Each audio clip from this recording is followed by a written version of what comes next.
we let people sit there. You never close something. Oh, yeah. Even they understand that they won't understand. You're welcome. So that's fine for them. Also, there's people can sit here if they put up a globe, or if they're wearing things. I have this, so I can sit even on cement.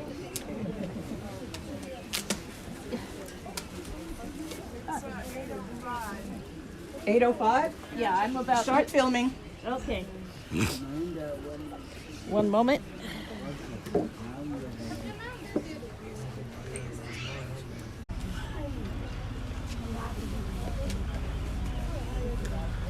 Tell me when I'm live. Okay, you are live on YouTube.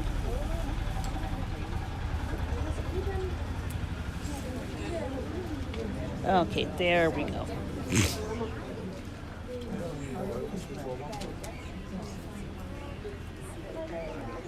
And Facebook is doing what it does.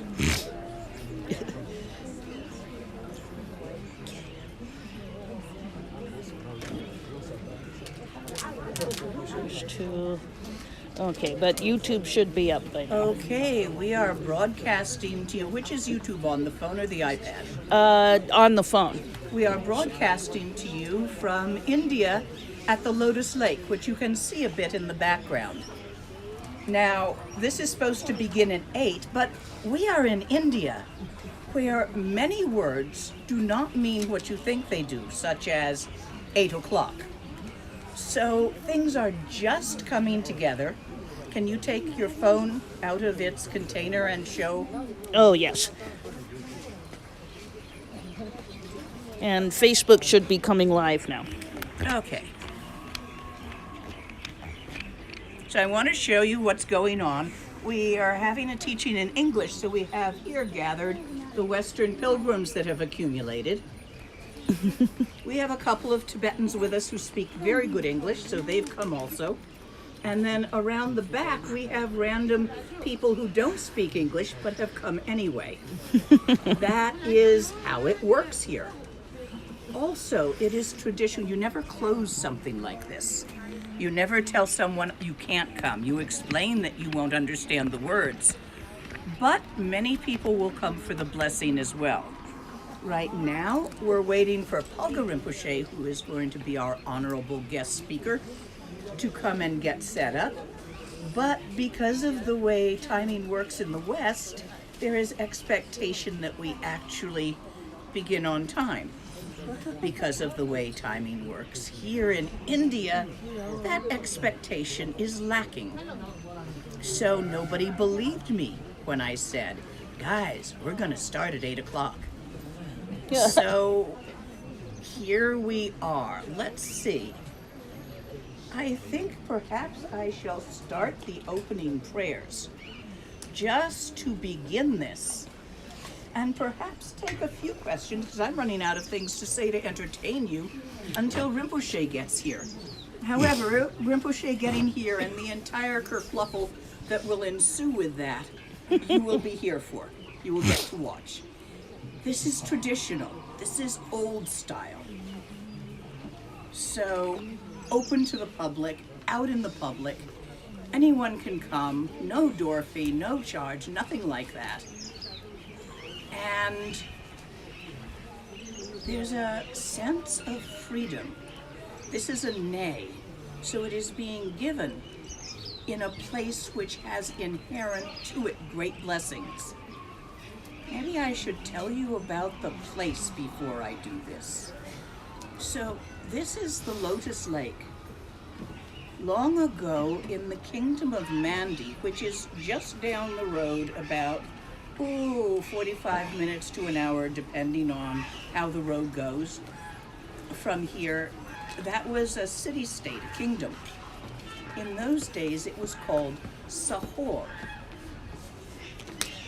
So, the king of Mandi, yes, you want to set up the video. I have chairs. You set up the video along this side, Nyando is here. I left this open for you to set up. Rinpoche will come. I'm just entertaining and telling stories so that people have something to see until Rinpoche gets here. Rinpoche's videographer has managed to come. Yes. I did text him to come, so I think he got that and is on his way. Perfect. I know, everything takes time.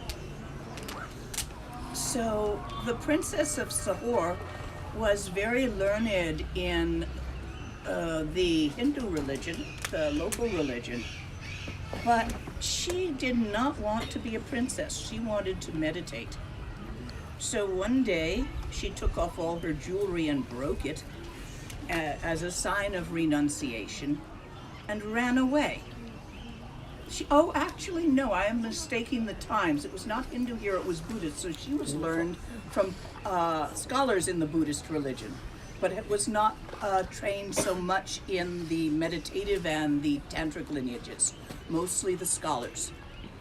She had learned from many scholars. I don't have the text in front of me that tells all of this, but you can find a book called The Life and Times of Mandareva. And it is very beautiful, fascinating text. It's been translated to English, and it will give you many more of the details on this. Anyway, she ran away, and she ran up to the caves, which are up the mountain behind us, if you can see them. You can see some of the mountain. My cave is up there. So up there, she went and she meditated in the caves. Meditating there, one day, Guru Rinpoche was flying by. And in fact, there's a footprint high up in one of the rocks where he pushed off as he flew. And he landed and met her. And he became her teacher and went in the cave with her. But one day, a cowherd was wandering by, and the cowherd looking for a lost cow. And so the cowherd heard deep in the cave voice of a man along with the princess's voice. So he told people, of course, because everybody loves to tell stories, and he knew the princess was there. So he told the story that she had a man with her. This word eventually got to the king, and he became very upset. And he said to people, took a stack of gold, a big sack of gold, hardly able to lift it, and said, "This treasure, who has seen that with their own eyes? Who has heard it with their own ears? Who can tell me about this from their own experience and not gossip and hearsay? Come forth and I will give them this treasure." Well, eventually this statement got to the cowherd. And so the cowherd came before the king, and he said, "I am the man who heard it with my own ears, the voice of a man in her cave, who saw it with my own eyes. This is my own treasure now." And he picked it up and left. So the king gathered his entourage and went up there and was very angry. And he had both of them arrested. Guru Rinpoche, he dragged down here, and there was no lake here then. It was just a field. And he had him tied, and they gathered oil and wood and had him burned at the stake in the middle here and lit the flames, and they went up. And so you couldn't see him anymore with the flames and the smoke. Then he dragged Mandareva off to Mandi and threw her into a dungeon full of thorns. And he said, "You will spend your life here. You wanted to be a renunciate, you fled the palace to do this. I let you do it, and you were not, you were with a man. So if you want to meditate so much, you meditate here in these thorns."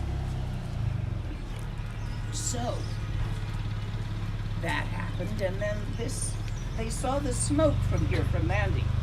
They saw it for a whole week, whereas it should have finished. But it did not. It was still burning. So they came back to investigate, and they saw this beautiful lake had formed the fire had transformed into the water.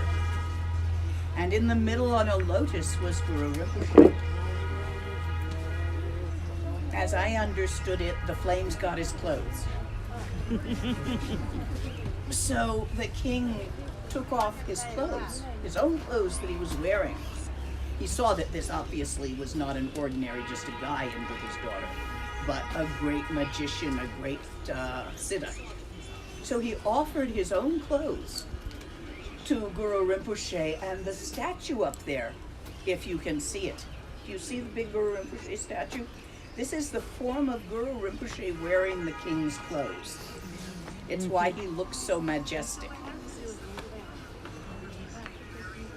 So then he begged Guru Rinpoche to forgive him and pulled him in a cart back to Mandi, he himself pulling the cart, the chariot or the conveyance.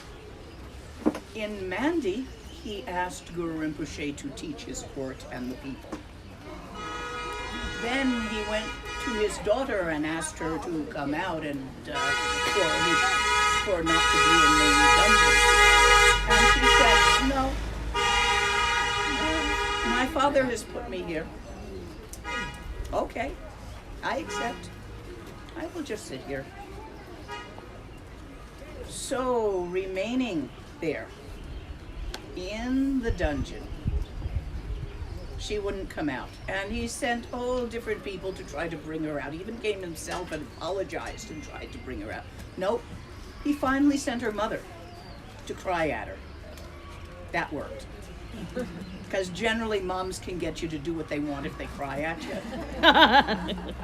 So he sent her mother to cry at her, and she came out. And she stayed in the palace with Guru Rinpoche for a while. But she didn't like palaces.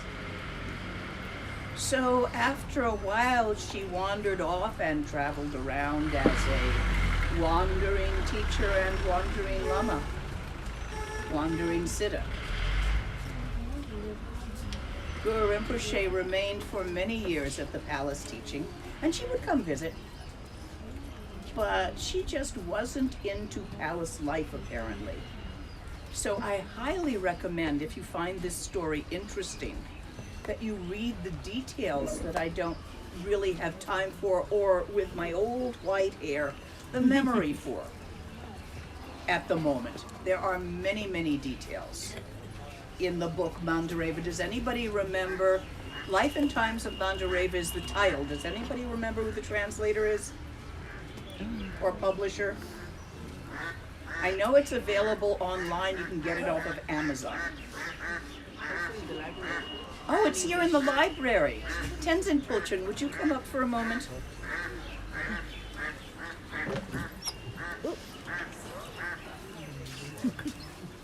I would like to turn around and face the camera. Your back's to it. There's the camera. See the camera? Oh, okay. So, back up, so they can see you. This is our librarian, Tenzin Pulchen. He runs the library. And apparently there is a copy of Life and Times of Mandareva in the library.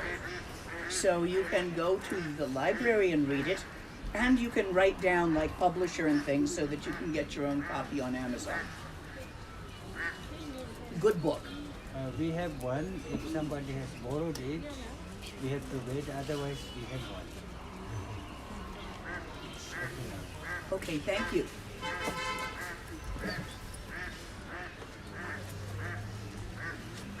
Okay. So I'm not sure. Any sign of Rinpoche? Yeah, Rinpoche just called me and he was saying that he have not received any message. He had not. Received message from you. I told him to come at 8 o'clock. Yeah. but he's come. No, he needs Okay, to. here comes the chaos. Okay. More chaos, of course.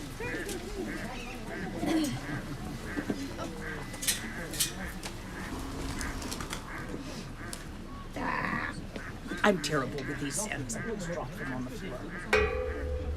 I'm just not a formal person.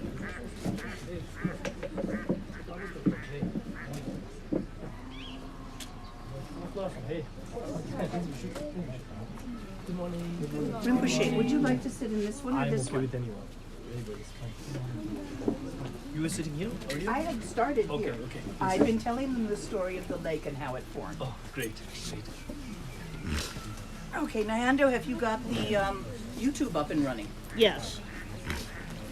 Both YouTube got and both of them Facebook. Questions have come. Okay, before we start that, usually Rinpoche, because all sessions start with refuge and bodhisattva, and because, how to say this, guys? Let me let you all settle.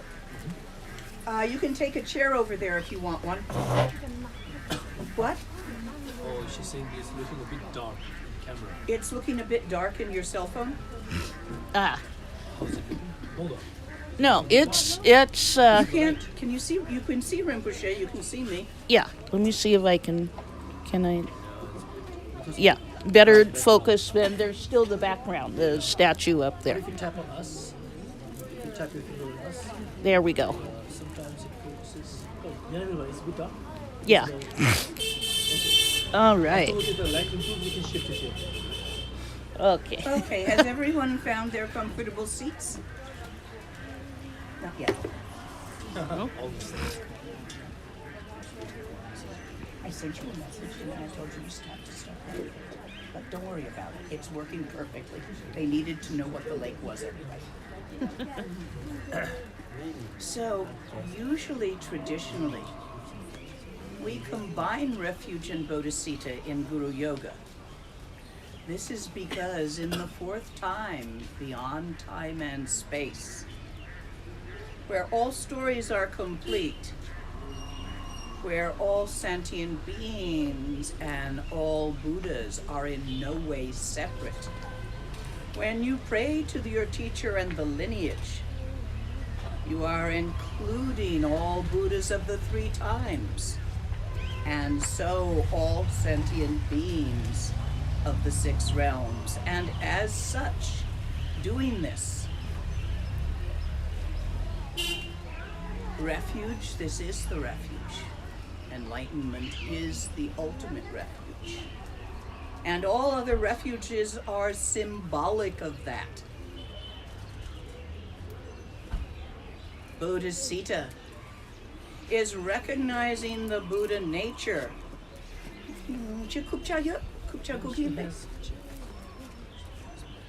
Oh. Yeah. Put it where you want it.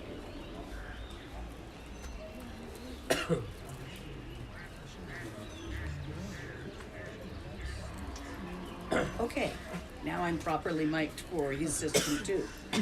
So in that way, by doing the lineage prayer here, to our own teachers and all the teachers of the lineage, we are actually practicing bodhisattva and refuge at once. Chuku kunduzongo gomboye, dorji sempagaram dorji dang, shiri singi bardo shilande, gedama tata sunchi, zogchen jupe lama la solowa, ergin pema junila solowa, dorji changchi chila naro dang, marpa mila gombo tatsapa. Na pupadang padan drupa so kargyu lama lama so vade. Now I will add in other lineages and prayers that I have received, and you by your own also may have received other teachings in lineages. So now is the time for that. Ochen lama la chopa Ruchen lama la chopa bu, Kaginwari lama na no chopa bu, Shakya lama chopa bu, Yan du dang yun lama nam la chopa bu, Apandu shangdan yer me pa. Gungar dorji jintrapa, jetitan nisume pai, alamanam chetente chong. Okay, we may now begin with questions unless there is something you wish to say as an introduction. And we can begin with the questions, or Rinpoche, if there is something you wish to say as an introduction. This is Palga Rinpoche, a tulku of Zigor Monastery over there across the lake. And he has been kind enough to come and answer questions on this Q&A broadcast this morning. Thank you. Lama Lena, thank you so much for having me here in this beautiful pavilion with the holy lake of Guru Padma Sambhava as our backdrop, as our backrest. Guru Rinpoche almost at our head level behind us, blessing whole 120 feet of him, built by our late Guru, Venerable Lama Wangdor Rimpoche, to whom half of this town is grateful. We remember him. We remember his contribution, not only to this town, but to the Dharma and for the well-being of all sentient beings of this time and of the future. I want to thank Lama Lena for inviting me today to be part of this beautiful gathering, to be part of this beautiful group of people. I apologize for being a bit late, but that's me showing my Indianness, even though I'm trying my best, but still a lot to learn. And yeah, it's really lovely to be here. And as Lama Lena said, and as we all started with Guru Yoga and Bodhicitta, any practice that we start with an auspiciousness. We remain in auspiciousness, and we end with auspiciousness. So in Tibetan we call it Tomar Gewa, Pardu Gewa, Tamar Gewa. Basically, good at the beginning, good in the middle, and good at the end. So all goodness. Pusum Tsokpa. Yeah. So today, it's nothing really. There's no specific topic that I thought of speaking about. We thought we'll keep it loose, as Lama Lena suggested, as Q&A, anything that you might want to ask. So please feel free to ask, either here in the gathering or online, or as Lama Lena, she's the boss, so she. You have a question that you think might be relevant and useful to others, please feel free to raise a hand. I'm going to start with an online one, Okay. because you've probably got some good ones that Oh, you found many already. are coming in. You remember we also have Spanish translation Oh, available okay. today. So This is going out in Spanish as well. yes, Did the Russians or the Israelis come? No, Dorit's here. So no Lord's here. Israeli It's 4:30 translation. in Israel. Yeah, so no, the so they're not going to time. make it. Okay. One of the questions that came in is, why do Dharma teachers say we don't see how things really are? How are they really? You know what they're referring to. Say that you don't see reality. That's not what you see is not really reality. What is real reality? That is the quintessential question. To be honest with you, I am still on the path. I still haven't seen the reality. But from what I know, from the teachers, from the teachings that I've received from my great gurus, for example, His Holiness the 12th Gyalwang Drukpa, the Dalai Lama, Venerable Wangdor Rimpoche, Jigun Kyabgun. So from many different lineage masters, what I can make sense of it with my limited understanding is that there are two modes of phenomena. One is how it appears, and one is how it really is. So basically, we do not consider nirvana to be in a separate location, in a separate place. We say that nirvana is here at this very moment, or Buddhahood, enlightenment, and samsara is also present here at this very moment. Good morning. I love dogs. And some will attend this for the blessing, and next life perhaps they will understand the words. Definitely. So if you have a confused mind, a mind whose default emotion is ignorance, hatred, jealousy, anger, attachment, you see the samsaric side. You see the appearance mode of phenomena. When the mind becomes free from these kind of confused thoughts like attachment, anger, etc., you start to see the picture clearly. So we say that it depends on whether the mind is confused or not, whether the mind is free from negative thoughts and perfect with wisdom. Once it becomes perfect with wisdom, then you start to see phenomena as it actually is. At least that's what I understood. Basically, I will add something to that. You're all listening to your friggin' thoughts. Those are thoughts. They're not real. It's not the way you think it is.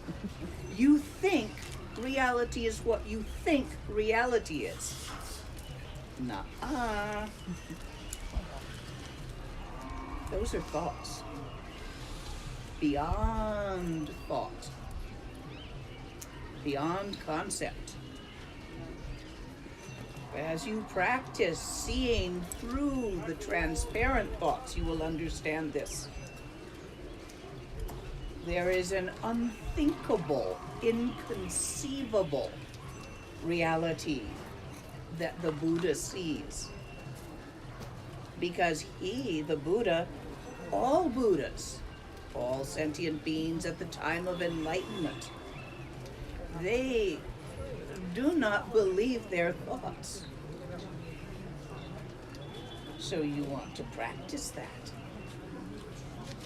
You think, oh, these are lamas.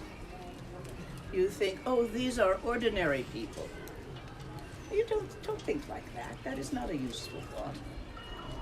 You think, all of these are Buddhas. They have Buddha nature in them. Him too, this dog, black and white dog, sitting attending the teachings while licking his balls. Especially dogs. All of these have Buddha nature. Notice that before you categorize them into friend and enemy. We did good together. Yeah. Next, for you to say something on that, or should we take another one? One thing I would like to add is a quote from Shantideva from his wisdom chapter. The ultimate is not the object of the relative mind. The mind, as we know, which is, as Lama Lena said, full of thoughts, full of confusions, full of discriminations, full of labels, full of all this kind of relative, interdependent, karmic garbage that is in our mind. That is relative. It is not the ultimate. So as long as you remain in the dimension of the relative and you do not transcend to the ultimate, you do not see the ultimate, because the ultimate is not the object of the relative. The ultimate, which is the phenomena as it actually is, it is not the object of the relative mind. So you have to transcend that. That is what we call enlightenment, Dzogchen, Mahamudra, and Buddhahood. Thank you. Inconceivable, remember that word, means you can't think it. Yes. You want to give us, is there any questions coming from out here? Not yet? Okay, you can give us another online one. Okay. What are the best practices Lama Lena and Rinpoche Lab may recommend to us lay people on the day-to-day basis, which will lead us a bit closer to realization of Mahamudra? There's also a related question. How can I use my career to generate bodhicitta? Okay, I'll start with the daily practice one and you take the career bodhicitta one. I get the difficult one. Yep. Yeah, you do. And you're the realized guru. So there's a difference. That's why we're popping it back and forth. So, in daily life, whether if you are studying Mahamudra or if you are studying Dzogchen, there is a slight difference in what you do in daily life. And it will depend where you are in your Mahamudra practice. So I'm going to address this from a Mahamudra rather than a Maha'ati perspective first. In Mahamudra, Once you are able to sit in shine with an object, something, a little Buddha statue, a pebble, a piece of wood, anything, doesn't matter the object. Once you are able to do that, then you take the object away. Now you sit in shine without an object. The thoughts will happen, but you don't wander off following them into the story they want to tell you. You let your mind rest in stillness. The story arises in the stillness and it vanishes in the stillness. You keep your attention in the stillness. This is shi-ne. Shi, shiwa, peace. Ne, a power point, a power place of, a seat of. This whole lake area is a ne, we say in Tibetan. So shi-ne, power point, power place of peace, of stillness. Now you have a project to do. Both while on your cushion, which should be every day, first thing in the morning, and again last thing at night if you are busy with your career. These are the 2 times you have the chance. And maybe at lunchtime if you can, but maybe you can't. It might not be proper circumstance for you at lunch. So, but at least once a day in the morning, you sit on your cushion, you allow the moving to move. You keep your attention in the stillness. Now, as you go about the day, I want you to notice, this is how you do it in daily life, what moves and what does not. What is the moving? What is the stillness? So you do not confuse the idea. This is life. Samsara, it will occur. This is moving. What you want to do is become 100% absolutely certain, sure, what is moving and what is stillness, so that you do not confuse the thought of stillness with stillness, the feeling of stillness with stillness. Thoughts and feelings move. Stillness does not. You don't even want to confuse the perception of stillness with stillness. Perceptions change. I look here, I perceive these people. I look here, I perceive these people. It's moving. Becomes so clear, so sure. Sure by your own experience, not by anything I tell you. Which is which? You do this not only on your cushion, but from time to time in the day. Notice the stillness. Notice what is stillness. Glance at it. Notice what is moving. Once you are certain, which is which, no doubt, inside sure, then next you do a practice called Chultra Naljor, yoga of dancing stillness. This is where you now bring the stillness and the moving back together again. And you see how in the stillness the moving arises from stillness and dissolves in stillness, but no thing actually moves. The moving doesn't move, it is still. And you see how the stillness is the mother of movement. It is the space that allows movement to occur. And you see, you look at this on your cushion. While your mind rests in stillness, you look at how the moving interacts with stillness. And then you notice this as you go about your day. When Chultra Naljor has been completed, you enter Ladakh. Ladakh is where you can meditate while thinking, while being confused and upset. And the confusion and the upsetness doesn't bother the meditation. And the meditation doesn't bother the thinking. So depending on your stage in Mahamudra, where you are, Shine with an object you pretty much have to do on your cushion. But when you get a coffee break, take the object out of your pocket, set it on the table, drink your coffee, and then sit in Shine for a little bit. So you can take breaks during the day. But once you have Shine without an object, separating can be done during the day. So that is an easy way to practice Shine and integrate it with your life. For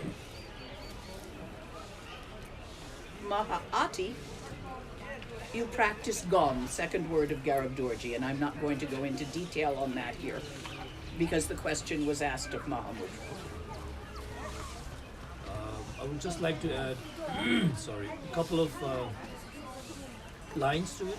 He's had a lot more teachings than I have. No. I may have heard a few more teachings, but I haven't practiced them nearly enough. She may have heard sufficient, but she has practiced them to perfection. That's the difference. I have a fancy label, she doesn't have, which is her good fortune and my curse. But the stillness Lama Lena mentioned is the sky, and all the thoughts and all the disturbances are the cloud. The stillness Lama Lena mentioned is the depth of the oceans, and all that occurs are the waves that is on the surface. So it doesn't matter how many waves there are, it never disturbs the depth of the oceans. It doesn't matter what shape of clouds, how much it rains, it never stains the sky, it never changes the sky. The sky remains forever spacious and open, well, blue as we know it, or black in the night. So that's something I would like to add. What was the second question? The second question was about using one's career to generate bodhicitta and how one might do that. For that, I have, if I may. Yes, please. For I'd that, like you to do that. I have a very recent answer to that, because as I am traveling more away from Ladakh and into the big cities such as Delhi, Mumbai, and Pune, I meet a lot of followers, especially Hindi-speaking followers. And as you know, the Indian cities, there's chaos everywhere. Ladakh is very calm, like Suprema. It's very calm. We are full of devoted people, like the beautiful people folding their hands. They have no idea what we are talking about, but they have this faith based on trust, and they're folding their hands. But in the cities, it is different. As soon as you get out of your room, there's chaos. There's traffic, there are cows, like that massive cow which blocked my road for at least 5 minutes. So take 5 minutes out of the 15 minutes that I'm late, I blame it on the cow. I had to show him my stick that whole. Oh. So one question that people ask me, when they go to their work, when they involve themselves in their daily lives, when they go to their offices, when they go to, do their duties, do their jobs, how do you remain compassionate? How do you remain calm, patient, right? And the same question can be applied. How can you maintain your bodhicitta? How can you maintain your altruistic intentions? And I say that people in the cities, they have many more opportunities to practice their patience and compassion, because as soon as you get out of your room, of your building, you encounter chaos and difficult situations. So you have more opportunities to practice patience, compassion, loving kindness, and to perfect your bodhicitta. Because bodhicitta is the perfection of compassion and loving kindness. But whereas if you're in Suprema or in Ladakh, you have less opportunities. So it doesn't matter whatever career you have, any adversities, any antagonistic things that any bad situations you face, you use it as a platform, you use it as a reason, you use it as a method to cultivate compassion and patience. Yeah, that's what I would like to say. You can add something. After all, that bull that I had to shake a stick at this morning, it was a Buddha too, somewhen in the far future, beyond time and space. It has Buddha nature, even if I have to shake a stick at it today. I don't forget that. try to remember that. I think even Lama Lena's stick has Buddha nature. The way she waves is sometimes. Gotta be fierce sometimes. Rinpoche sometimes said I was his wrathful nature. I've never seen her wrathful nature. I thank my good karma for that. I think I never had the need for that. But I did see Wangdor Rimpoche's compassionate nature always. He has seen me grow up from an 8-year-old child to a very tumultuous and disturbed teenager, crazy and very difficult teenager, and afterwards into an adulthood. So he literally brought me up. He spoon-fed me the nectar of Dharma and transmission and transformations and his blessings. If you look at me, I can literally feel. I feel like he is in my blood. He's in my bones.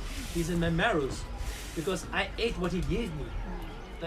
I came to Tsupema when I was 8 years old. And this is, I know, off the topic, but just No, go ahead. I just miss it. We That's often all. go off the topic. That's okay. We That's, both miss it. Just this act of giving with his 2 fingers, the middle finger and the ring finger like so, and the index and the pinky like that. He would grab a candy. The act of grabbing a candy and the way he placed it gently in your hand, full of bodhicitta, I saw the 6 paramitas in that. I saw generosity, I saw discipline, I saw patience, I saw diligence, I saw samadhi, meditative concentration or meditation, and I saw wisdom. Just the act of giving a mahalacto, which was a very popular candy. I don't know if you can still find it. It's called mahalacto, the great lacto. I don't know if I don't know if it's full of lactose or what, but just the act of giving a candy and placing it in your hands. I saw the whole, the giving was generosity, the discipline of picking it up, and the diligence of placing it right in the center of your palm. And the patience that he had while you're talking to him and listening to you and to all your squabbles and everything. And the concentration and the wisdom, the whole package, even the act of giving a candy was there. So, I would just like to add one thing, if I may. Please keep going. It's good. more chaos. I think there are different ways teachers engage with the students. In the past, there was the systematic way of sitting down with the text and guiding everything verse by verse, word by word, and lots of teachers still do that. But ultimately, I think it's about transformation. Whether you read a text or you hear a teaching, you contemplate upon it and you apply it in your day-to-day life, Pepa Sambagomba, pairing contemplation and application. Whether you do it that way, or whether you get inspired by a guru, he does something very amazing, you get so inspired that it transforms you. It's about transformation. It's about transforming our impure body, speech and mind into the pure body, speech and mind. It's about transforming our impure body, speech and mind into the pure Dharmakaya, Sambhogakaya and the Nirmanakaya. It's ultimately about transformation. So when we have the luxury of being with a great guru, like I did with Wangdor Rimpoche, like Lama Lena did, and like we all have today with Lama Lena here, with Guru Rinpoche, blessing in the back. Even if you don't talk, even if you just shared a cup of tea, even if you talked about the most mundane things, when you're with a great guru, I'm excluding myself from that, just the interaction, just the speaking, just the exchanging of mundane topics, there is a transformation happening. From the pores, from the chakras, from the channels, and if you open up yourself to it, you can feel the transformation. So oftentimes, when I meet my root gurus, His Holiness Galong Drukpa, for example, we don't really talk about deep practices. We don't talk about the intricacies of wisdom or this and that. We don't debate about anything. We just talk about mundane things. How's the weather? Great. The sky is really blue, isn't it? Yes, Guru, the sky is blue. Yeah, the water is, very cool today, isn't it? The rain was it was very wet. Yes, it was very wet. How are you doing? Are you eating enough? Why don't you try this chocolate? We talk about the most mundane things, but I can feel the transformation happening in those exchanges. And whether you do it online or whether you do it offline, if you open yourself up, if you open your heart of devotion and your hunger for enlightenment and for wisdom, I think you will receive the blessings. With any luck, Palga Rinpoche will join us for some of the groups online. We'll see, because the time differential when I'm in the West is going to play havoc with whether he can come or not. There's no point in at 2 a.m. So let's have another question. Actually, it's good that you mention it, because one of the questions is, how is it possible to say visit you, meaning both Lama Lena and Palga Rinpoche, in the dream time to meet and receive teachings there? How can one do that? You want to do that? I'll do that. Okay. So basically, you need to be pretty darn good at dream yoga. There's an online class on it. Learn it. First session is sleep hygiene. How to get the right level of sleep so you're not too awake and you're not too deeply asleep to dream. First level is that, and how to remember your dreams, writing them down. There's many, many different ways to help you learn to remember your dreams. A common Tibetan way is to simply say them out loud when you wake up. So once you have done that, there are many seed syllables you can work with. And those instructions I have in the Bon lineage. They are posted on, the teachings is posted online from Tenzin Wangyal, who has more experience with that. One of the methods is to go to sleep with an awe visualized.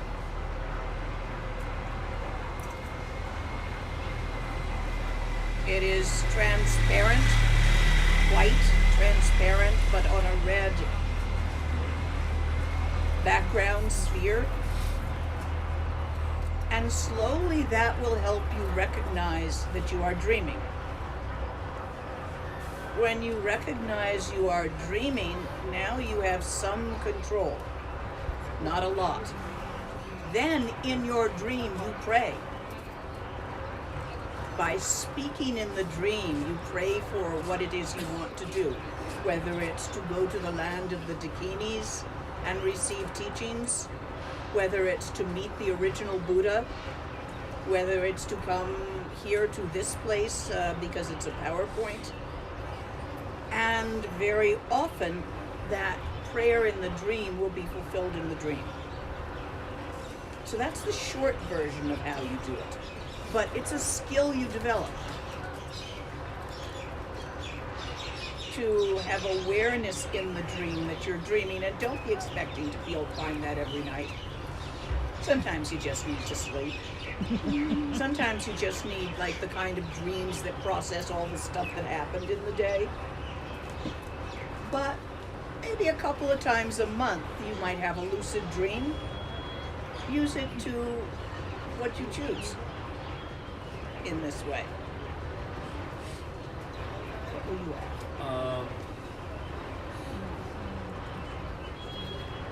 I myself, before I go to sleep, I offer 3 prostrations. I agree completely with Lama Lena said. There's nothing to add on top of that. In terms of the visualizations and everything, but I myself offer 3 prostrations. I visualize either Guru Rinpoche or Vajradhara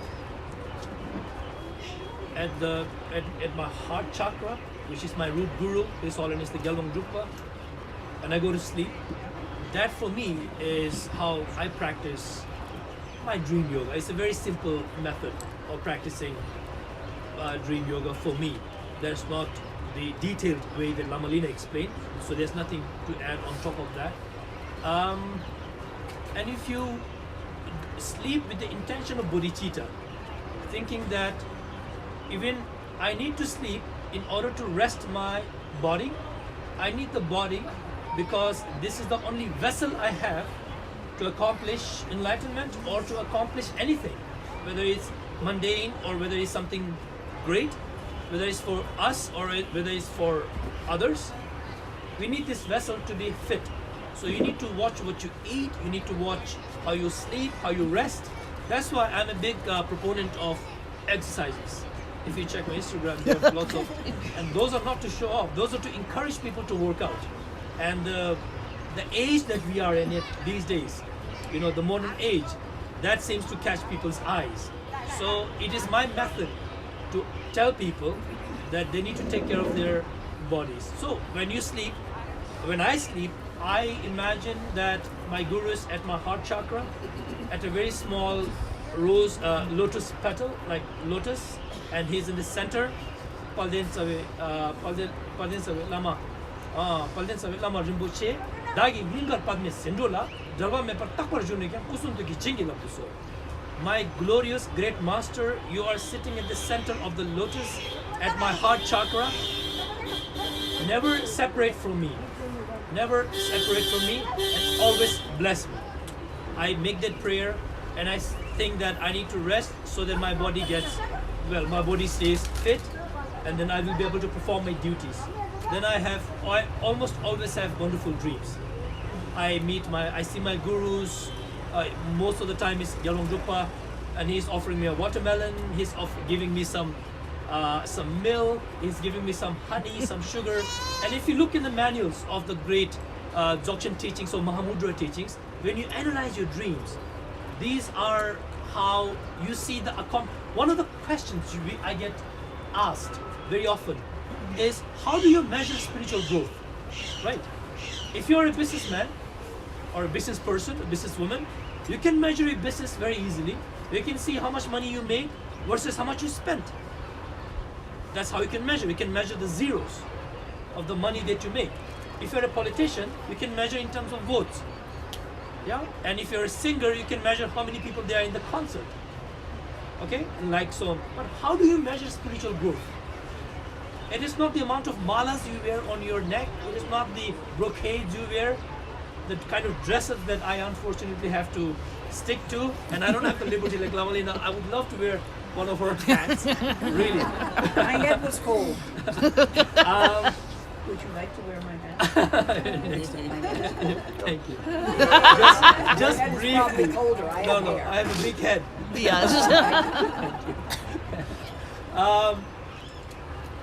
How do you measure spiritual growth? So you look at yourself. Do you feel calmer than yesterday, than the month before? Do you feel more compassionate? Do you see positivity around you more than negativity? Do you feel happier? Are you smiling without any reason? Constantly? Are you constantly telling yourself, am I the happiest man on this planet? Right? I am the happiest person right now. I dare anyone to challenge me. Can you feel yourself becoming compassionate? Can you see your anger arise, remain, and dissolve?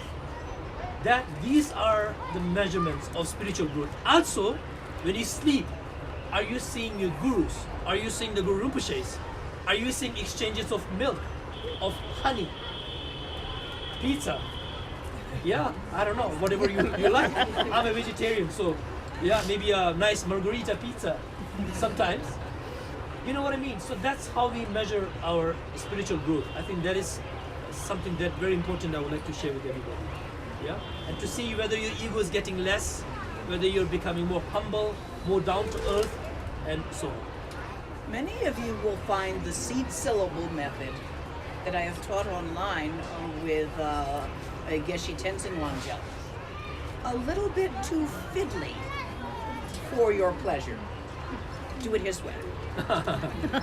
It works just as well. You see, it doesn't matter what symbol you are working with.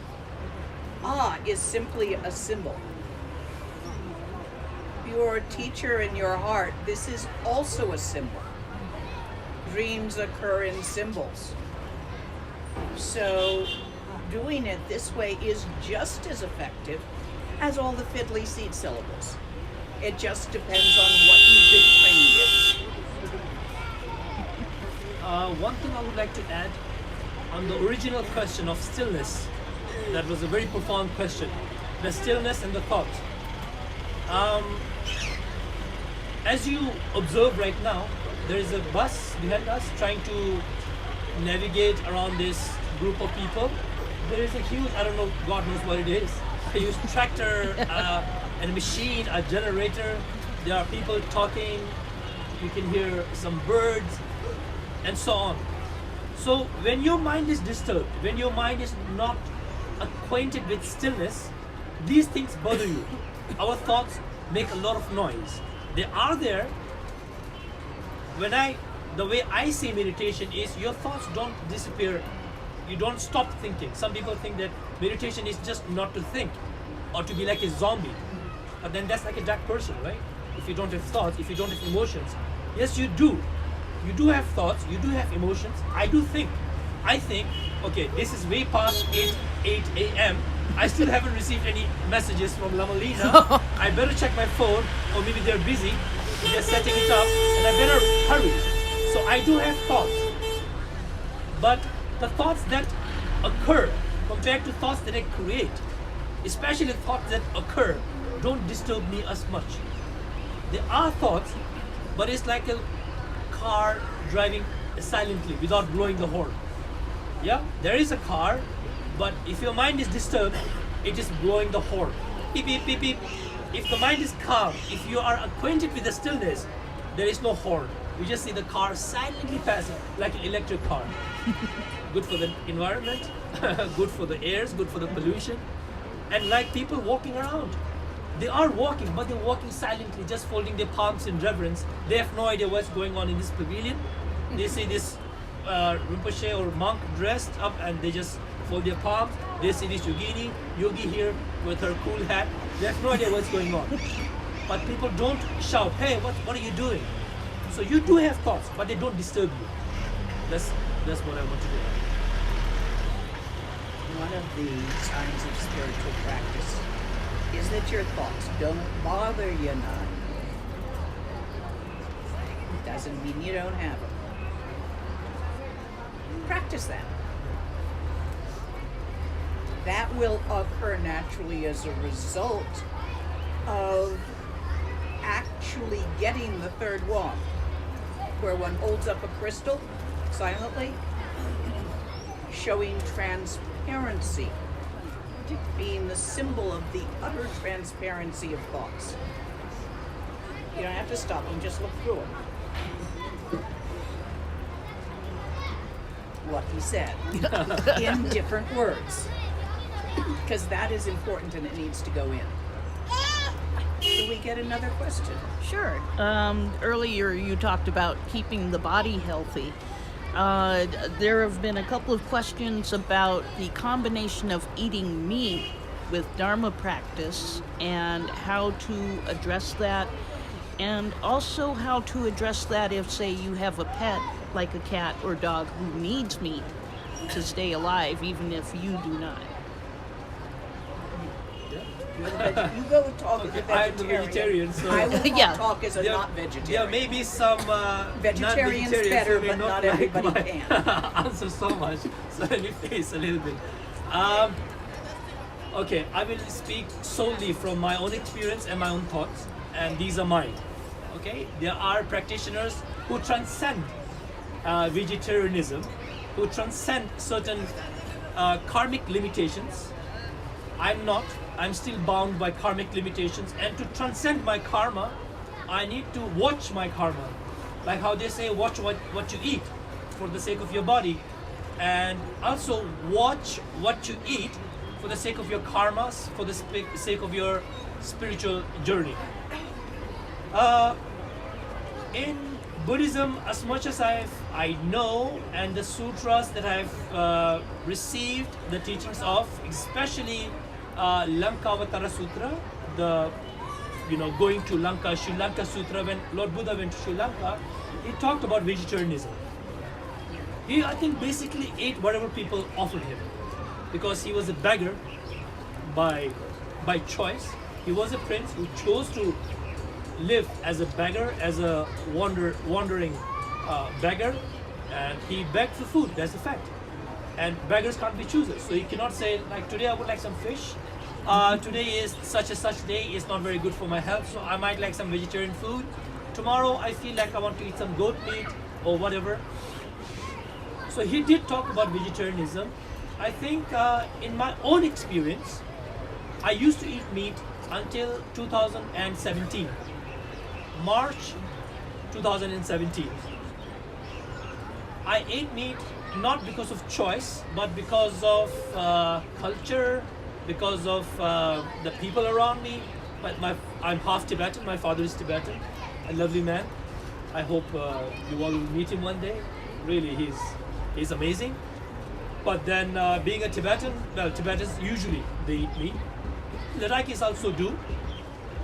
And also my monastery, we had a lot of monks who came from Tibet. And Tibet, you don't have good vegetables and you don't have much choice in terms of protein. So along the ages, they were used to this staple of eating meat with tsampa, with grounded barley, roasted grounded barley.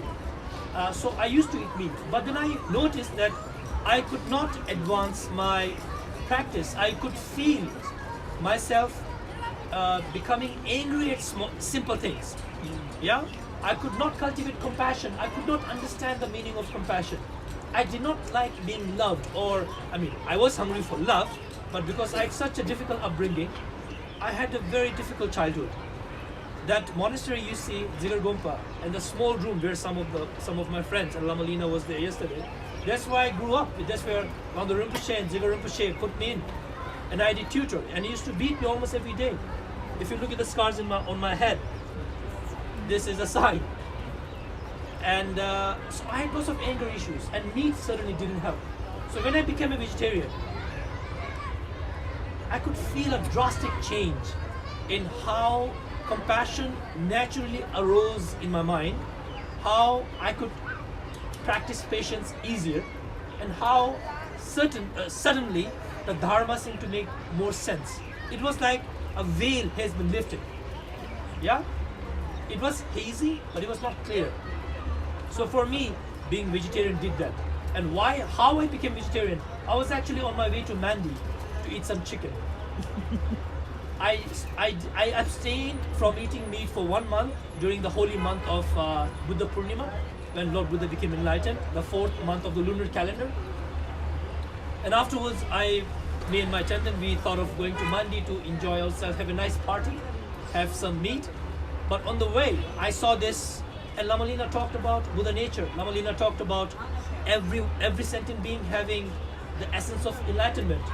And in effect, every sentient being, as we were discussing yesterday, every one of us is a reincarnation. So I was going to Mandi, driving my father's car. It was an old Honda. I was with my attendant Punsok, who's sitting there. He's a witness. And there's a village called Telhard, on the way to Mandi.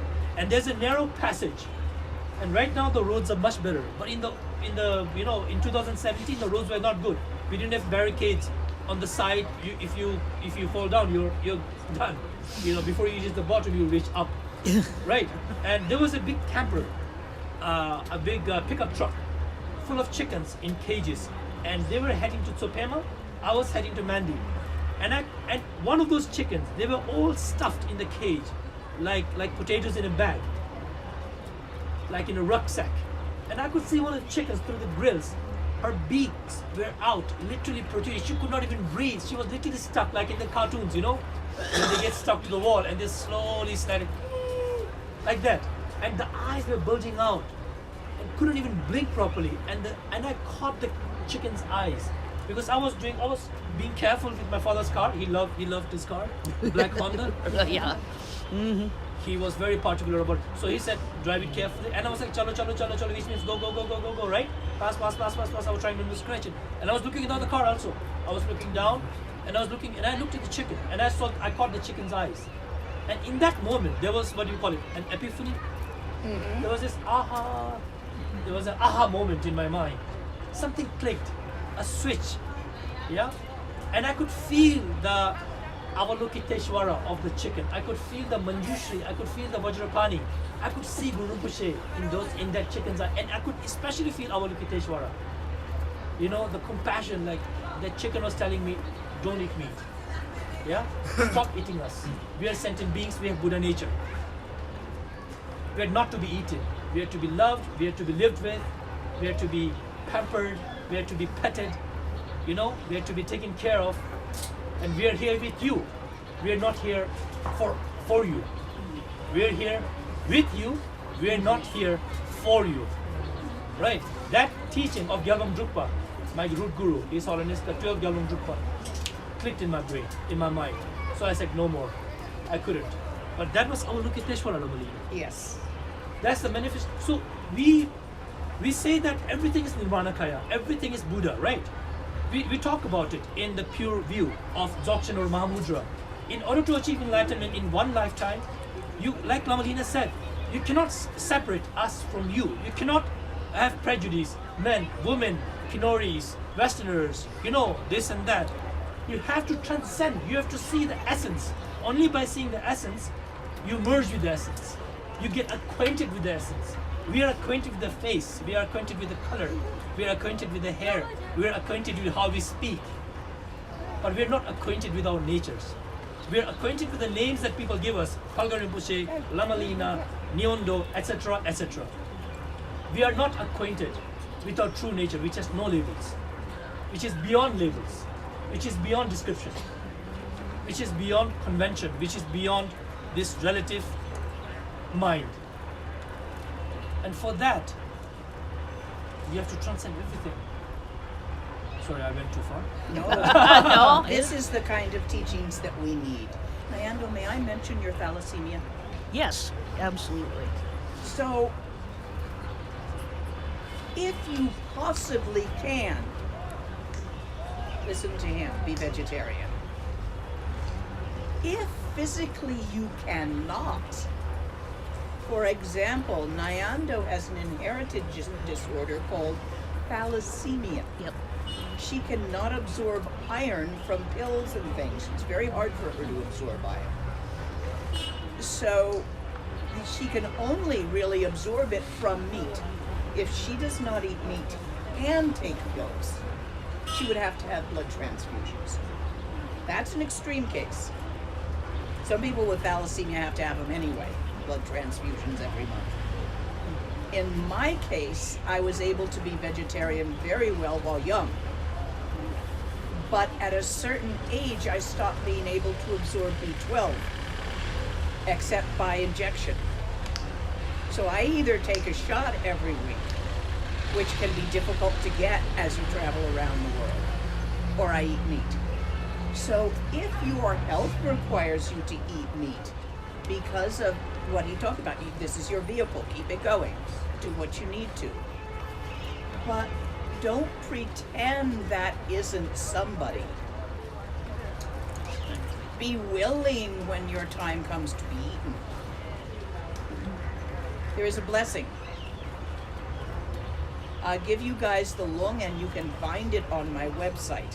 It is. Chomden de dejin chekpa palzin la chak salo. Chomden de dejin chekpa palzin la chak salo. Chomden de dejin chekpa namparopa chempa la chak salo. Oh, it's sorry. That just did that stupid thing that happens when you have white hair. Oma berahum katsaramam soha. Oma berahum katsaramam soha. Oma berahum katsaramam soha. Oma berahum katsaramam soha. Oma berahum katsaramam soha. Oma berahum katsaramam soha. Oma berahum katsaramam soha 7 times. And you blow on the meat. You can also, if you find a dead bird, you don't have to eat the meat to bless it this way. You can blow on its bones. This will get one, as Rinpoche tells me, by the power of all the Buddhas and the names of the Buddhas included in here. It will get that being one precious human rebirth. What they do with it is their business. Their next life will be one precious human rebirth. So then they have an opportunity to practice. Will they not? This you don't have power over. But you can get them that opportunity. So if you must eat meat, or you find a dead animal, or you see a dead bug on your windowsill, or a moth flies into your candle when the power's out, you can use this mantra to be of assistance to that being. So meat eaters, you often have that opportunity. Vegetarians, you still have that opportunity. I believe there's a printed copy of that on the website, There, so you can download it from there. Are you familiar with that one? Rinpoche gave me that. No, I'm not. I'm glad I'm not, because otherwise I'm gonna use it as an excuse. Continue. No. But you get to see dead bugs, so it's useful. Yeah. Yes. Thank you so much. I wanted to ask, Loud, please. loud? Loud. Pro- I wanted to ask, because you were sharing how to measure the growth of your spiritual practice, and you were mentioning a few things. And for me, I can see in the past, I would have this perception. I feel like the luckiest person in the world, the happiest person in the world. I would experience a lot of guru devotion and just fulfillment and bodhicitta and enthusiasm for practice. And I was sharing with you the other day that in the last few years I'm seeing a lot of difficult things from my childhood and my past, and things that I was not aware of earlier. And I'm continuing to practice to the best of my ability, but I don't feel like the happiest person in the world anymore. And I would just like to ask you to comment on this. Bring your Christian. Sit here. The dog is trying to comfort you. Come on up.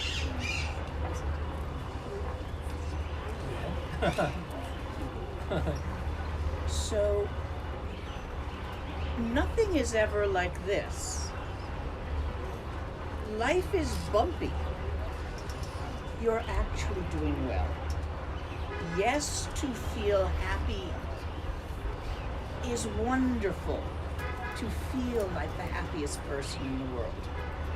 And yes, that can result from spiritual practice. Keep going, because there's another level after that where the sadness and the distress and lack of happiness is no different from the happiness. What's happening is you're moving from the first level into the next level. That's bumpy. Okay, life is bumpy. This is samsara. But that is still a sign, because you found some stuff stuck. What practice were you doing when all this came up?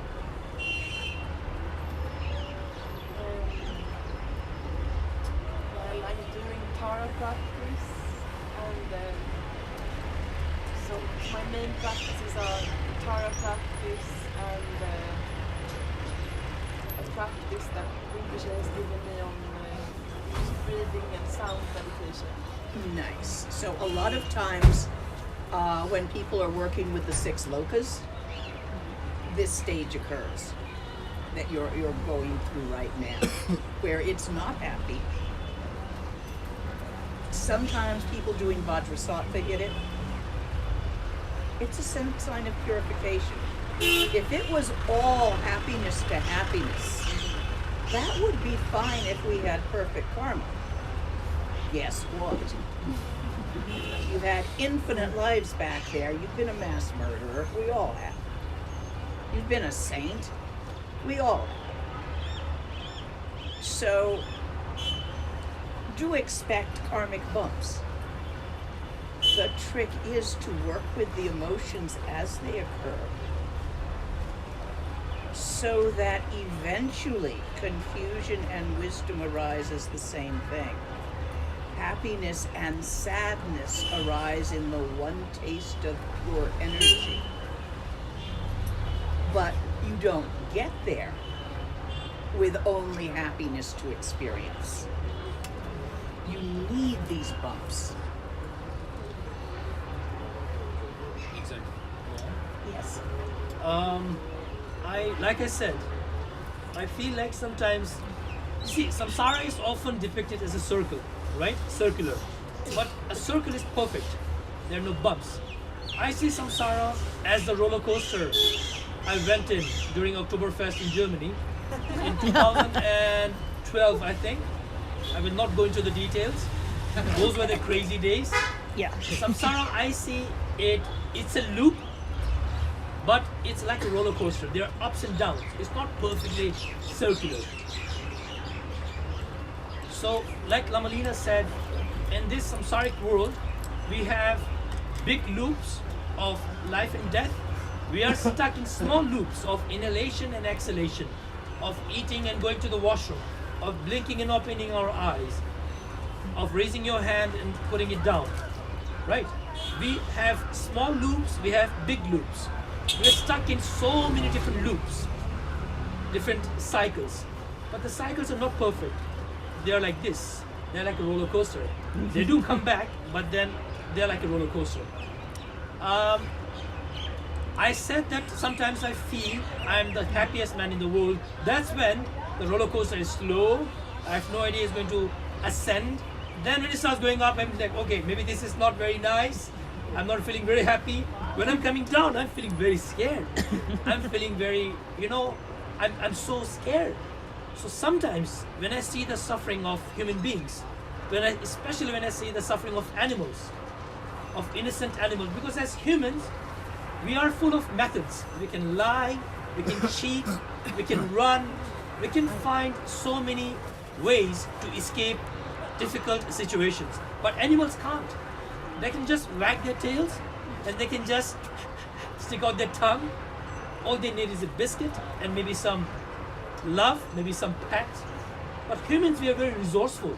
But so when I see the suffering happening, especially to animals, but to sentient beings, I feel like I'm the saddest man on this planet. I feel like there is no one on this planet right now who is sadder than me, who is more sorrowful than me. Yeah, so I do feel that. I don't feel always like, yay, I'm perfect. It goes up and down, like Lama Lena said. And when you feel any kind of pain, suffering, or something goes wrong, do not get dejected by it.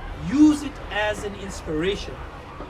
Use whatever suffering you've been through in your past, whatever crazy things you may have done, whatever you have suffered, use it as an inspiration to get out of samsara. Not only you, but using bodhicitta, all these lovely animals, all of us together, everyone. Try to deliver everyone to Buddhahood. Yeah, use your suffering as an inspiration. Okay? Growth hurts. Yeah, that's very, growth hurts. Certainly did to me. Lama Wangdor really helped though. His Mahalactose and Yes, he was kind. yeah, he was. Yeah. That is a question that's come in from the audience. If both of you could relate a story about Wangdor Rimpoche, whatever story is in your mind at this moment. You go first. I can't think of one. Wangdor Rimpoche is full of stories. Oh God, where do I start? Yeah, we're both trying to think where to start. Because he's overwhelming. Wangdor Rimpoche he is overwhelming. I will not use the past tense because he's among us now. Now that he's free from this body that was not restricting him but containing his mind stream. Now he's among all sentient beings more than ever. Wangdor Rimpoche is very difficult to describe. In the human form that we saw him, in the manifestation that he had, He didn't speak a word of Hindi.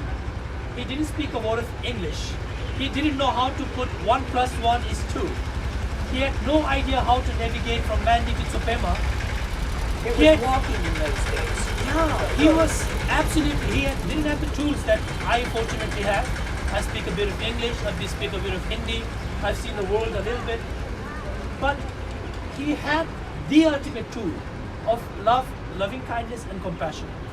Just with his smile and the way he gave things, the way he communicated to people. He came from Tibet carrying his guru. He came here, he had nothing, he was a beggar. He lived in the mountains for God knows 15, 20 years.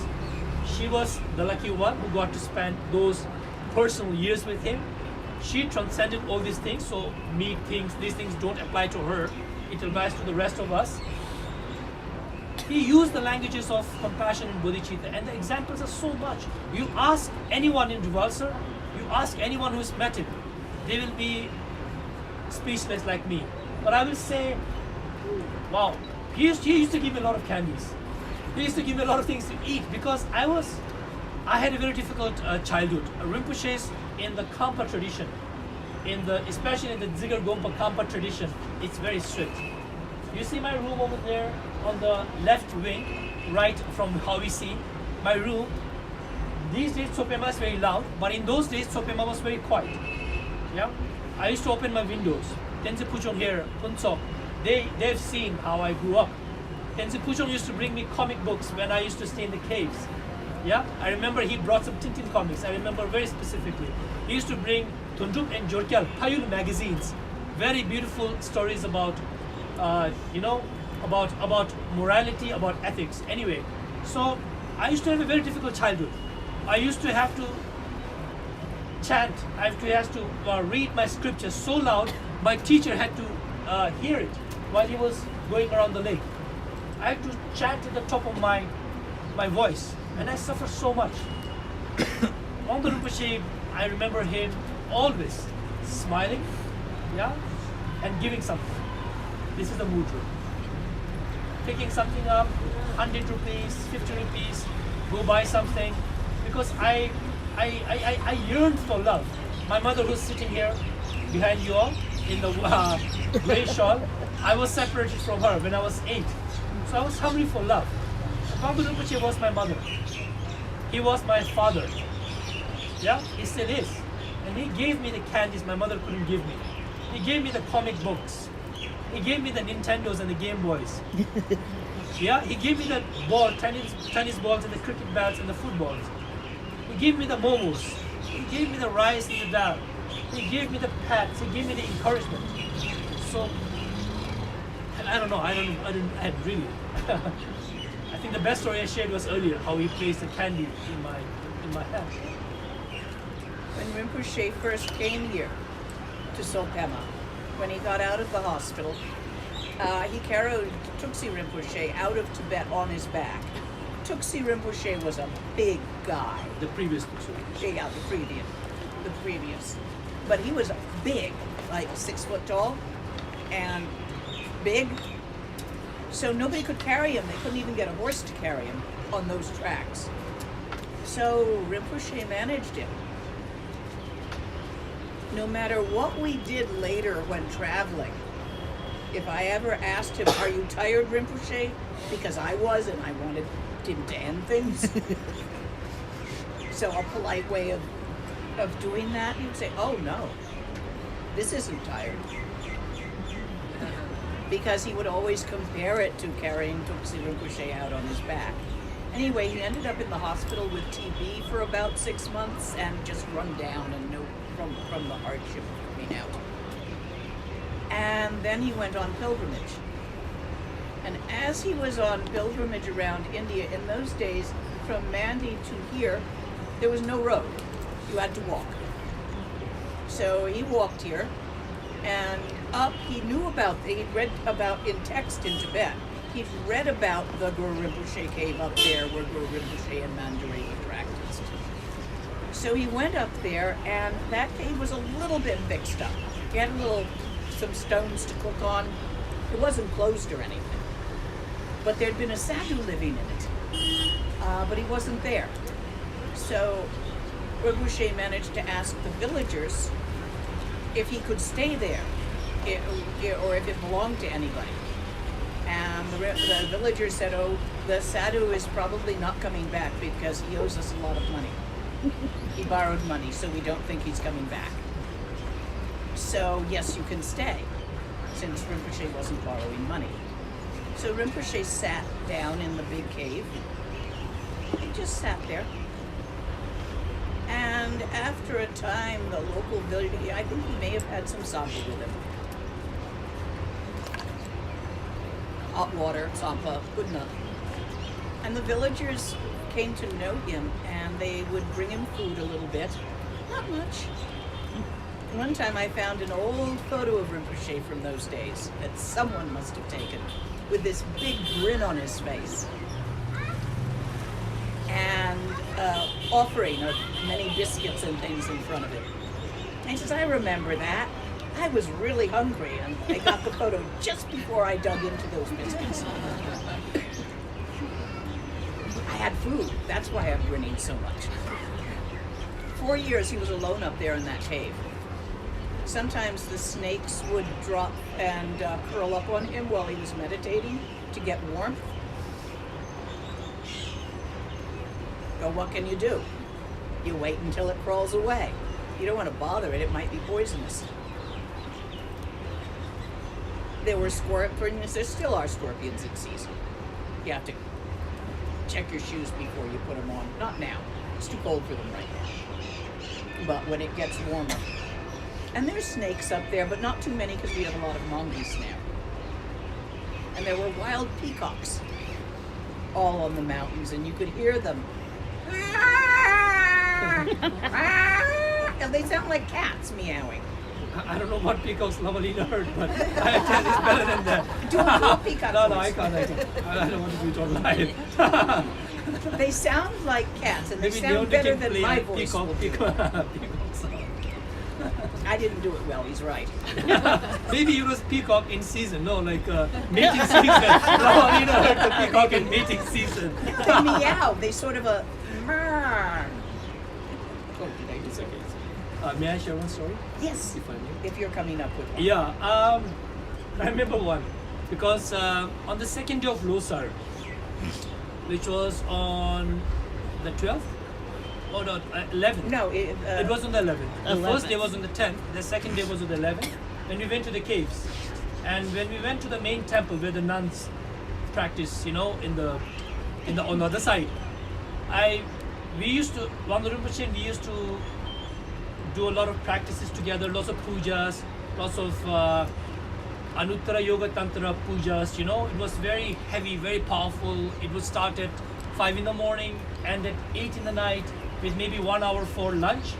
And I remember he used to sit right beside me and I used to sit just next to him, and the nuns would make momos, huge momos, the size of baseballs.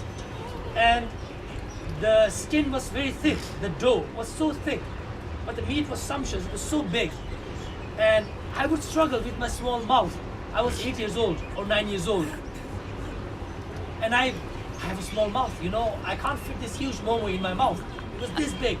And I was trying to fit in, and when you chew a momo, you have to be very methodical because all the juice goes out. So the technique is, I mean, I'm talking about vegetarian momos nowadays. You take a small bite, you suck the juice, and then you eat along the way. Or you keep some juice, and as you eat, and just to moisten it, you drink some juice. But the momos are so big, and I was struggling. The juice was dripping all over the place on the scriptures. And Wangdor Rimpoche said, forget the dough, take it out, just eat the meat. That's the good part. Leave the dough. So if you look at his plate, it was full of dough. There was no meat. He had eaten all the meat. That's one story I remember. Second was that in his room, he was always surrounded by something. Cupseed, some candies, some chocolates, some shawls, a little bit of money. His bathroom, I don't know whether I should tell you this now, his storage in the bathroom, what is for his meat, was not the fridge, it was his bathtub. In the bathtub, it was full of meat. My mother, she remembers. I'm sure they remember. In the bathtub, he had full of meat, and he would give it to people who ate meat. And he had hidden it in the bathroom. So considerate. But for the general public, he had candies, he had fruits, he had capsies. And if he knew somebody ate meat, he would not deny them. He would go and say, aha, I have something for you. Maybe after peeing, after hopefully washing his hands, or maybe not, or maybe hopefully not washing his hands, because even his pee, he's pure. His whole being is pure. He would give some meat. I remember that. But then now I look at it. I see it karmically, I see it spiritually. I don't see him storing the meat there in the bathtub on purpose, just because he had nowhere to put it. I see that the meat that he consumed, I see it indifferent. For them to clean their karma, he put them in the bathtub, because that's where we take bath. That's where we cleanse ourselves of the soil. So in a way, to clean the soil, karmic soil of all these animals, he would put them in the bathtub. I saw it metaphorically. Yeah. I have a tantric substance story from Rinpoche. This is in the first couple of years when I was there. One day he called me over to his cave. I have an incredible treat for you. And out from under his bed, he brings a plate with what appears to be the head of a demon on it. And it is blackened and burned. And it is encrusted with yellow crusts. Like, how pus looks when it's dried? And he says, it's wonderful. And he cuts a piece off with his knife and offers it to me. And I'm thinking, this belongs in a Kapala. I don't know what it is, but my guru is offering it. I will eat it, and I taste it. In fact, it was quite good. So it turns out it was a sheep's head that had been roasted and that had been fried in oil and haldi, causing the yellow encrustments. So we were eating it, and Rinpoche and I together, and Tenem was there, his adopted son. And so we're all eating on this, and I came to the eyeball, and I plucked out the eyeball and popped it in my mouth, because, the whole thing belongs in a Kapala. I don't see any difference. And they both go, ew, she ate the eyeball. And I think in that moment, I saw how Namtok created the universe. How you think of something creates what it is for you. I thought the whole thing belonged in a Kapala and was the head of a roasted demon that he fought somewhere. And so why not eat the eyeball? My guru was offering it so I would enjoy it. Whereas for him, it was quite different. It was an important moment for me, as it really showed me the power of thought. Do you remember when I taught you all to drink Tibetan tea the other day? By making you sit there with it in your hand and think, herbal broth, really nice creamed herbal broth, and then take a sip. And that way you were able to like Tibetan tea, instead of thinking tea at it, expecting something a little bit sweet, and then being troubled by the taste. How you think at it determines whether it's good or not.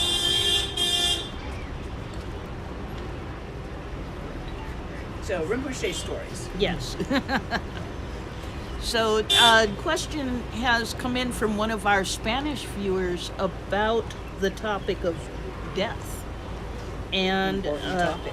yes, and so they're asking about Tudam, they're asking about rainbow body, and they're asking about Poa, and the differences between these things, and is one better than the others, and why? This is tradition. You should start. So the question is about death, and it's from a Spanish follower. I will say, hola, ¿cómo estás? I lived in Europe for many years, and I mostly lived in southern Europe, so I picked up Portuguese. so I still speak Portuguese. Spanish, lo compreendo, mas hablo un poco. La muerta, the death, it's so I would say rainbow body is the best sign of an accomplished master. Rainbow body, when you leave nothing, maybe sometimes you leave your nails, your hair and some teeth, that's it. After that, before rainbow body, almost all the great gurus remain in a meditative state. It's sort of like hibernation, when the body is like 90% shut, except that the bodies, they're dead, but their bodies are still warm. If you touch the heart, you can feel the warmth. The bodies remain erect. You cannot, even if you try to push them, they're like this bench. You cannot push them. They remain rigid, and they remain like that for at least a couple of weeks. Wangdor Rimpoche remained like that for a couple of weeks. His body smelled not of rotten corpse, but of incense. Believe me. I was here in 2018, right? When he passed away, right? And we did Lama Chepa, offering to the Guru. We did the puja for 49 days. We don't pray to him. We don't pray for him. We pray to him. We don't offer for him. We offer to him. So we did this great puja. And I could remember him sitting in meditation for more than 2 weeks. The whole media came, everybody witnessed it.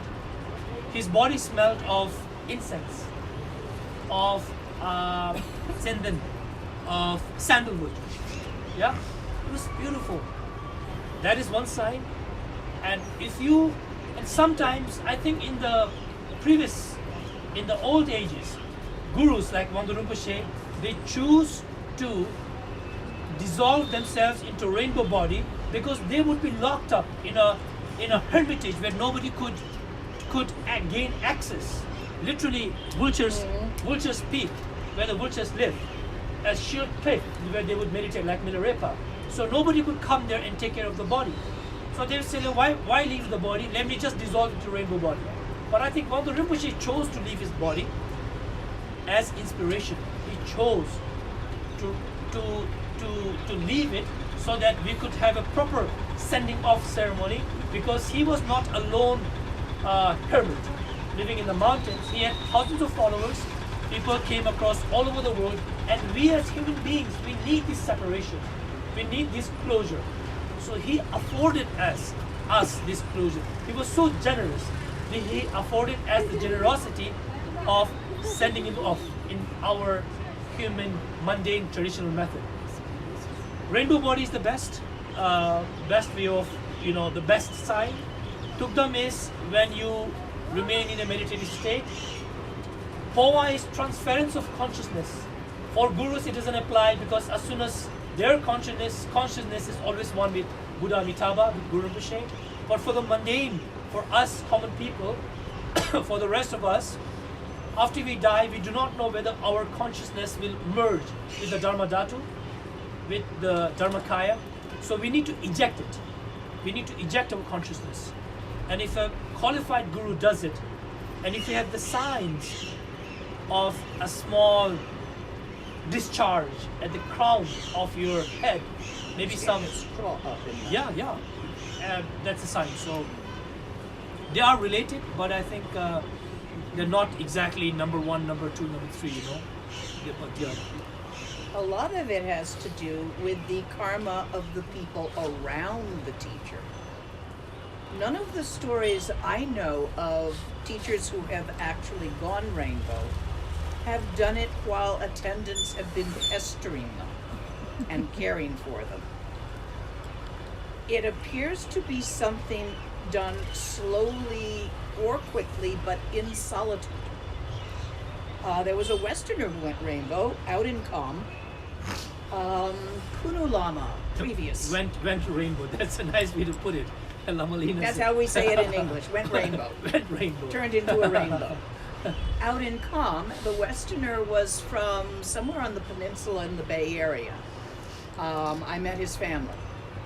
and he had gone out there to Tibet for his PhD dissertation, and never came back.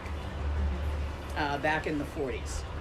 So I bet his family story. Rinpoche had the story from Kunu Lama. So he had a teacher out there near to Dzogchen Gompo, but not in it. And he lived with his teacher, and his teacher put him on the second floor in retreat, and the teacher's servant or disciple, unclear, would bring food every day.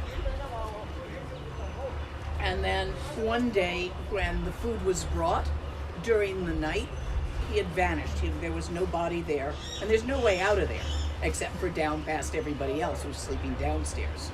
Small house. So then the room was full of rainbows. In my notes somewhere, again, damn this old age memory, I have his name.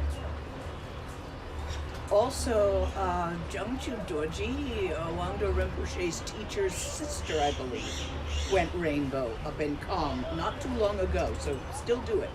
But you pretty much need to be alone without being, watchers coming and going.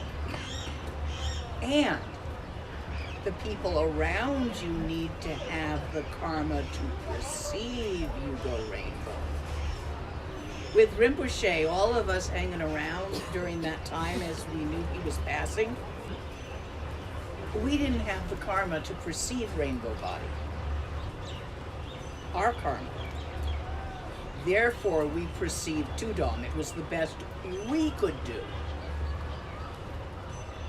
You see, Rinpoche had attained and passed the level of one taste, where oneself,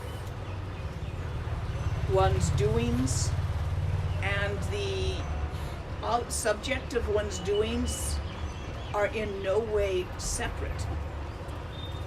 So rainbow body occurs as much a result of the karma of the people looking after the dying Lama as it does as a sign that the Lama is very great.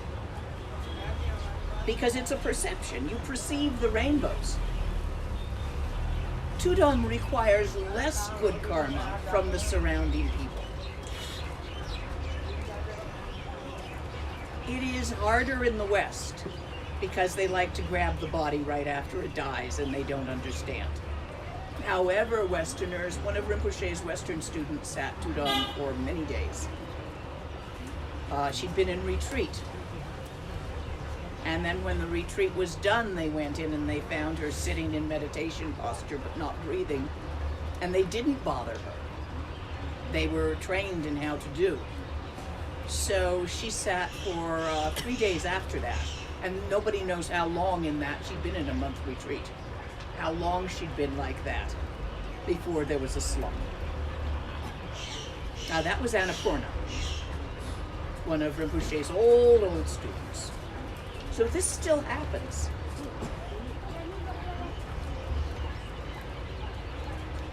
Understand that the teacher is not just doing this. It is an occurrence that happens in karma of the students around too.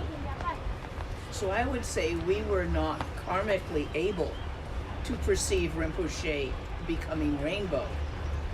We hadn't enough good karma to do that, those of us who were there. But we did have enough good karma to perceive him in Tudom. If our karma had been even less, he would have died in the hospital in Chandigarh and they would not have permitted us to leave him like that and leave his Tudom. That's our karma, not his. He was far beyond being a prey to his own karma. I think also it is for the sake of, because Rinpoche's great gurus can be politicized. Once they start to show signs of enlightenment, once they start leaving footprints, flying around, disappearing and so on. It's considered very bad form to do that, actually, even if you can. Exactly. People tend to politicize gurus achievements, spiritual achievements. So sometimes they can see that the people around them, like Lama Lena said, the karma is not good, and they maybe their bodies may be misused for political purposes, so they choose to dissolve it. But I think it depends on lots of factors. But yeah, I've also heard lots of stories about rainbow bodies in Ladakh, as recently as 50 years ago. As recently as 100 years ago in Ladakh, there was this great yogi, whose name I don't remember. He used to fly from one valley to the other. And these are told by people who had actually seen them. They are right now in the 80s or the 90s, and in the region of Wakha Mulbik in Kargil district. They would talk about this great yogi who used to fly from one side to the other, and they used to tell stories about him disappearing into a rainbow and not seeing any traces of it. I've seen Rinpoche do that stuff, the miracles. Because I was always around, the translator. So in 50 years, I caught him at 1, 2, and he was very embarrassed when I caught him at that stuff. You know, I remember one time, we were going to Mandy, and I was supposed to come and pick him up really early in the morning. We were walking down. So it was just at dawn. And I came to his door, and he had the little shack on top of the drupuk. He moved from his gum tree in the drupuk to the shack on top. So it must have been late 70s. And I knocked on his door, and he said, "Come in." I saw him through the window sitting as I came to his door. And then I knocked, and he said, "Come in." And it was latched. The bolt was drawn. So I tried to come in, and I couldn't. And I said, "Rinpoche, the bolt is drawn." And then I heard the bolt be pulled back. He's still sitting on his bed over there. And so I opened the door, and I looked behind it to see if maybe Tenem was there, who had opened. There's nobody there but Rinpoche. And I'm looking at the door, and I'm looking at Rinpoche, and he blushed bright red. And he said, "My feet were cold. I didn't want to put them on the ground." So it is generally considered, if you can do these things, you are supposed to be discreet and only do them either when you're someone who's close enough to you to not be freaked out by it, or when there's a benefit. You don't just do it to show off. And sometimes these different cities come early before you're ready for it. Those are the, what do we call them? The temporary cities that come from practice and wear off again, not the real ones. There's a name for them in Tibet. Yeah, I know. I can't remember the word. Two kinds. One, you can just get stuff you can get from Shine, but you're not really well developed spiritually. And so when you stop practicing so hard, they wear off. They're just little temporary things. Get them for a few days if you do a lot of practice. Those, really, keep them to yourself if you get them. They're not permanent, they're not stable, and they're not a sign of enlightenment. It just means, yeah, you're practicing really hard. They're kind of like a nyam that looks like a city. Yes. The other kind comes with advanced practice when you actually enter Rochik, one taste. When you no longer feel yourself in any way separate from all the things around you. It's a sensation of subject and object no longer being separate. The original error of duality is no longer itself a problem for you. At that point, these things occur. You don't do them intentionally. You can't. There's no one there to intend. But sometimes, for the sake of all sentient beings and the sake of the story of how all Buddhas become all Buddhas, these things will occur around you. But the little ones that come early, the Nyam type cities, those you do. You're still there, you're doing shit. And it wears off. But the real ones, you don't do them. There's no you separate from the doing from the don't. So it's different.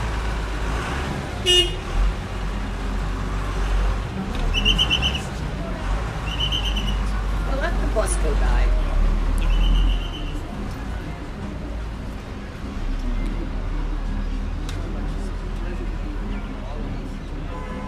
I've been seeing some of your. Louder. I've been seeing some of your.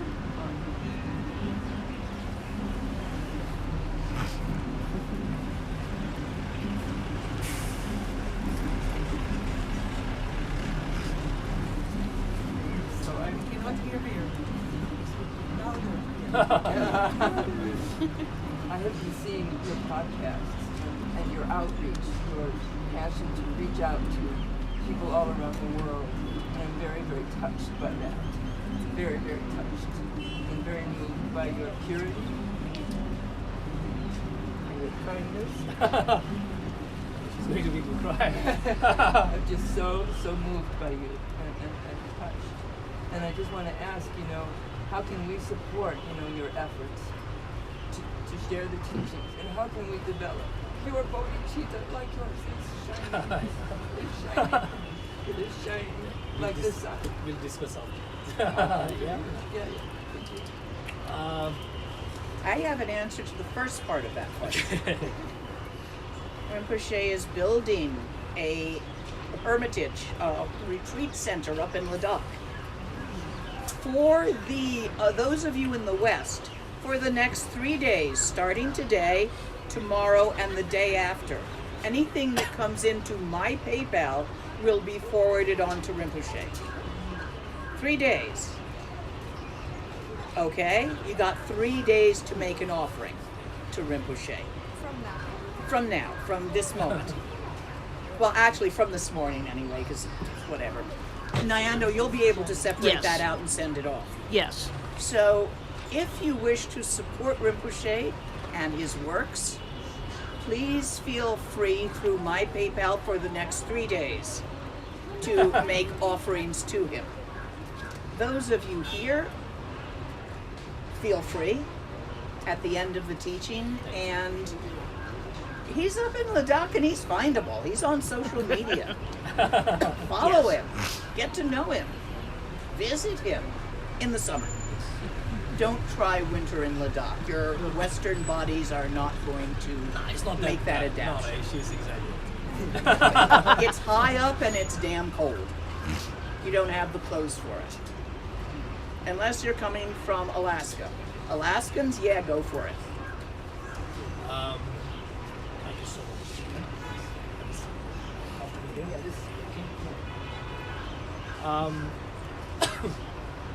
In terms Now, of how to develop bodhicitta, bodhicitta is your turn. I would say my mother, like His Holiness the Dalai Lama often says, my own mother, not all of us are close to our parents. Some of us are, some of us are not. I'm lucky that I'm very close to my parents, especially to my mother. And whenever I travel to any cities, sometimes I lose touch with my mother because I'm so busy and I'm meeting so many different people. And my mother calls me and she complains, "You have not called me in a week. You don't seem to miss me." She's very sarcastic. She just left, by the way. She said, Now we can tell the She story. just left. she said I have to pack because we're leaving afterwards, after Yes. lunch to Delhi. So my mother used to say, "You never call me, so you don't seem to miss me." And I said, "No, I don't miss you." You know why? She said, "Why?" Because every mother I meet, every lady or every elderly lady, every motherly lady that I meet, I see you in them. So right now in you, I see my mother. Yeah. In Lama Lena, I see Wangdor Rimpoche. In Sopema, I see Wangdor Rimpoche. Whenever I generate compassion and and loving kindness, a little bit of bodhicitta, I see Wangdor Rimpoche. Yeah. Whenever I meet any lady who has motherly qualities, like you, like Lama Lena, No, and I like don't. I'd rather you saw Yab in me too. I'm you still so as much. crazy as he was then. Like I said earlier, abstaining from meat really helped me to develop my bodhicitta. So that's my journey. That was what was restricting me. That unlocked my potential, trust me. After that, things just happened spontaneously. I didn't have to strive for things like before. It just rained. I did not have to dig and extract water from the underground. I didn't have to carve a channel or a canal. It just rained. Once you develop bodhicitta, His Holiness the Dalai Lama on the bank of on the side of the lake, on that pavilion, 2016, in the year of the monkey, the most auspicious year for any practitioner, especially to the practitioners of Dzogchen in Mahamudra, because that's the year when Guru Rinpoche was born. He taught the same thing. He said bodhicitta is so powerful because your intentions are towards an unlimited number of beings. So the merit that you accumulate is also unlimited. Only with such a big booster rocket attached to your shuttle can you escape the gravity of samsara. But that's not what he said, that's what I added on. Because I love science. And I've seen how the space shuttles and those capsules are transported into space. You need a big booster rocket. You can't go with a small, few gallons of gas. You need a big booster rocket. You need jet fuel. You need the best engineering possible. So bodhicitta is like that booster rocket that is powerful enough to escape the gravity of samsara and this kind of, what Lama Lena said earlier, one taste, one mind, no separation between us and them. For that we need bodhicitta. You have to keep developing it. It's like nurturing a puppy. It's like nurturing a child. You have to develop it. You have to be very careful because our egos are so fragile. If we do something good, we feel like, oh, I did it. You become so proud. You become so egoistic. If somebody does something good, you become jealous. She did it. He did it. If somebody restricts access to something you like, you get angry. Right? If you get near something that you crave, you become attached. So these are such limited. These instincts are also in animals. My own puppies, Choco and Minnie, two small adorable puppies. They may be in some of my Instagram photos. Minnie is the girl, she's white with beautiful brown ears. Choco is brown, he looks like a grizzly bear. He's very funny, he's the boy. They get jealous. Choco, I learn about bodhicitta from my dogs. Sometimes. I learn so many intricacies, the nuances of the mind, not just the human mind, but of the sentient being mind, even from my dogs. So sometimes when Minnie comes to me, because she's so close to me, because I got Minnie first. She's so attached to me, like my daughter. She's like, I'm like her father. She comes to me, wagging her tail. She can sit beautifully on her hind legs, and she wants my attention. Choco comes, he barges, says that he's mine. I love him more. He's jealous. You give something to Minnie. I see this tendency, jealousy, pride. Choco gets so proud when you say, Choco, good boy. You peed outside, Choco, good boy. Oh, Choco, you peed on the carpet. You're a bad boy. He gets so embarrassed. He gets angry. So I learn about bodhicitta and emotions, even from dogs, even from animals. You can learn from everything. A falling leaf can be a teacher. A falling apple can be the teacher of gravity, like Newton. The apple did not have any intention of teaching. There is this, Englishman with the funny hair, wig or whatever, sitting under a tree, resting, having a cup of tea. No, the apple had no intention. But he was wise enough to see the teaching in the falling apple and discover gravity. Likewise, you can learn from everyone, from everything. You just have to keep an open mind. You can't be prejudiced. You can't be you and I. You have to be as close to one taste as possible. Yes, and at this point we have reached our 2 hours. Okay. So we should close. I do a very short dedication of merit. You know a longer one. Let's do yours today just to change things up. I would like everybody to repeat after me. One short story I would like to add on top of Wangdor Rimpoche's miraculous powers of what Lama Lena witnessed. My own guru, His Holiness the 12th Gyalwang Drukpa, my root guru, he engages in a lot of peace walks, padyatras, to promote gender equality he walked from Nepal, he bicycled from Nepal to Ladakh. From Nepal to Ladakh. Right now he's around 60 something, 62, 63. You have to look it up. He bicycled with so many nuns, 300-400 nuns, and I don't know how many followers, from Nepal to Ladakh to promote, this awareness about women and how women are getting abused, how women are being misused, sold, enslaved in the Himalayan society and in the world.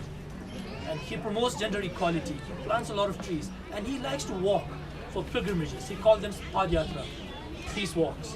And during one of his peace walks, padyatras, I heard this story that he was in a village somewhere in the Himalayas, in the remote villages, and his room was at the cliff, at the top of a cliff, where you could not access from behind.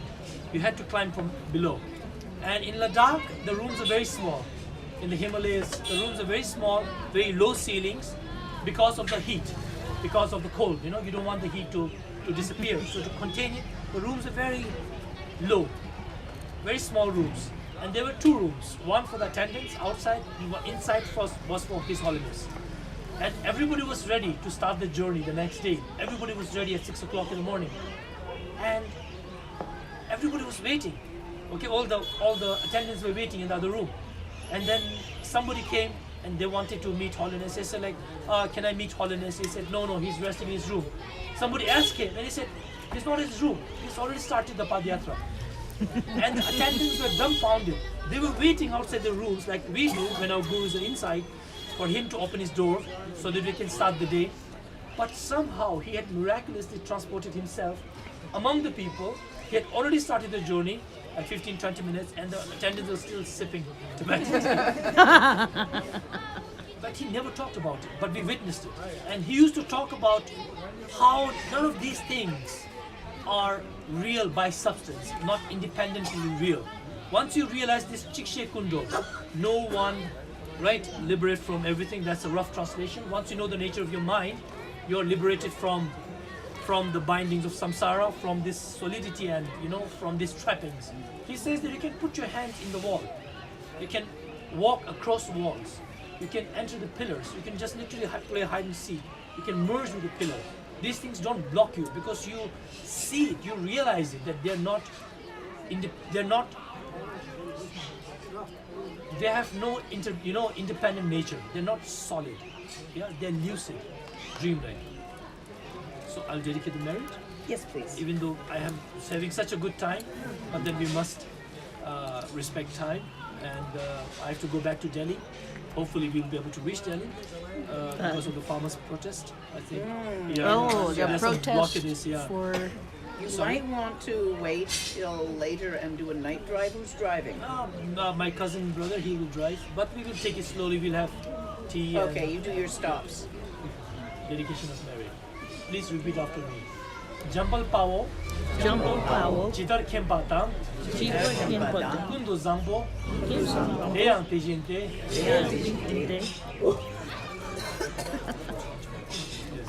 Dagi Chidar, Jambal Bo Chidan Chimas, Teda Kunji Jesu Daluki, when you were slowly, I forget the next line. Teda Kunji Jesu Daluki, Gewan Dida, Tamchi, Rabdumo, Sonam Di, Tamchi, Zipani, Pop Ningipi, Janam, Pamjite, Kiga Nanchi, Bala, Chupai, Sipin Sole, Doa, Tolwarsho. Thank you. For any of us who are used to saying these things quickly, you just can't get them when you have to slow down. I always have a text in front of me if I'm giving a lung because I can't go slow. Something I'll do next time. For sure. Well, here and this is just a spontaneous thing. I remember if I had to do the Vajrasattva long mantra, which is easy. I mean, we do hundreds of thousands of it. But I can only do it fast. I can't do it slow enough to give you the lung unless I have the text in front of me. What to do. Anyway, I think we are complete. Thank you all for coming very much. We'll use my PayPal for offerings to Rinpoche. And those of you here can come up and make a direct offering at this time. So you got people here with bodies. Lena? Lena. Do I shut this or does it? You can let this happen for a few minutes and then shut. Okay.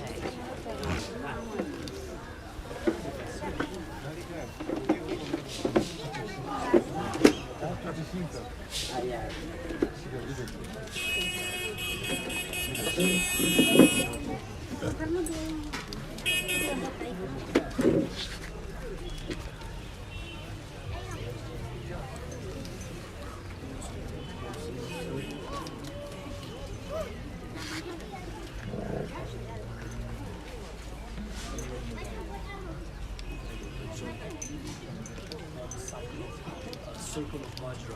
It has a knot of Vajra. Forms a circle around as a protection. This blessing string that we give has a knot of Vajra.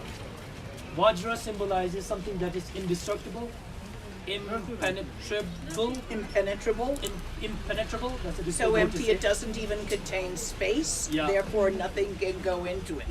So you form a circle around your neck. You form a circle around your body. It protects your body, speech, and mind from negative emotions. Yeah.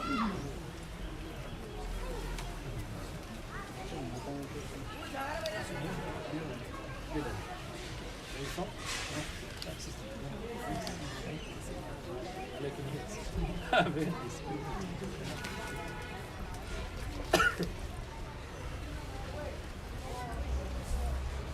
This.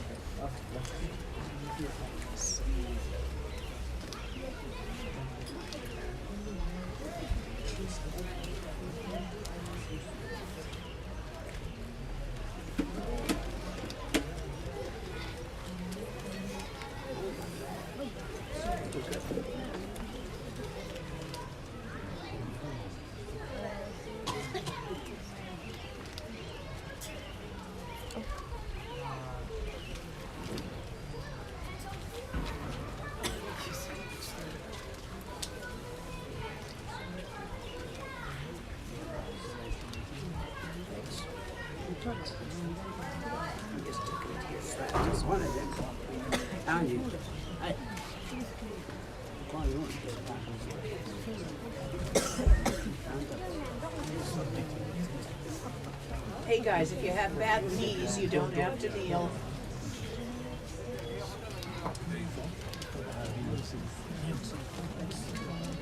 My dream city. Oh yeah. Place I've never visited. Was something I know very well. Thanks to all the sitcoms I've watched. Nice place to visit. Very distracting. Capture good one. Very great potential to practice patience and compassion. Thank you.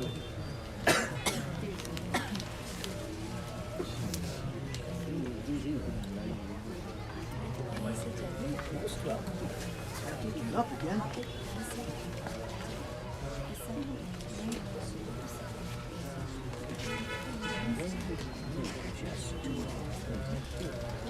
Find the pocket so things don't go sprawling everywhere. That's going to be fun.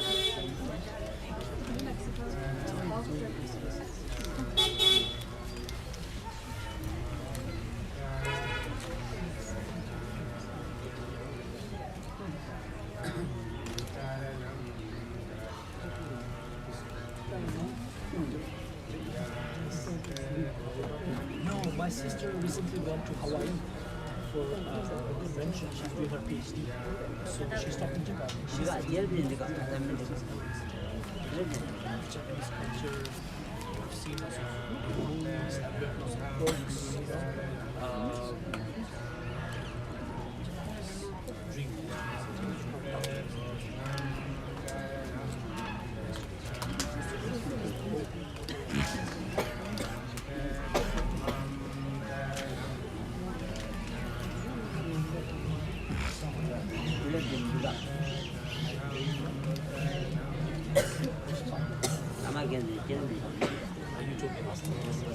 Which one?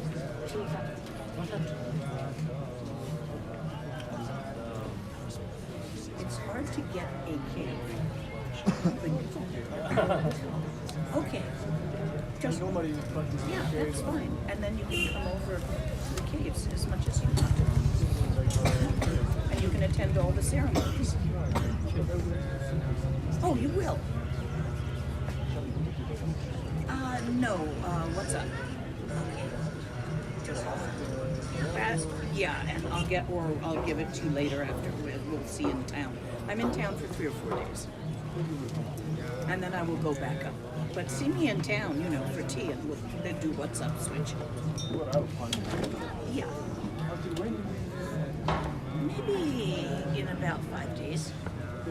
I want to be up there for the 10th, I think, because we're doing ceremony on the 10th. There's also a big Nyingma ceremony on the 10th. So I haven't decided. I just wanted to show you one thing. It's this I castle. find it. I'm staying right now in So this here is taking the info from that and then resending out here to Facebook and YouTube I just came down together. yesterday. And then from here, this is where I'm able to look at comments and moderate questions. Questions, people can post them and they show up here. So that's the Facebook part, and then over on YouTube, what we have are other people in the Sangha moderating questions there. Yeah, I checked the YouTube. Yeah, but this is the basic setup that we are using for the yeah, Pastor. Someone donated towards making sure that we can multi-stream.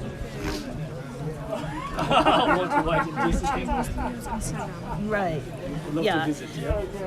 But I just wanted to show you this.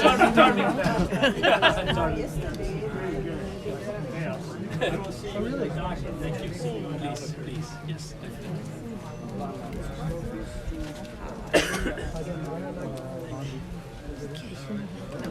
Have a chance to give it back.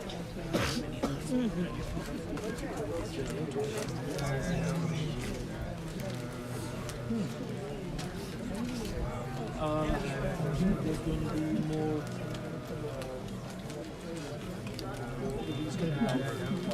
I might go there sometime.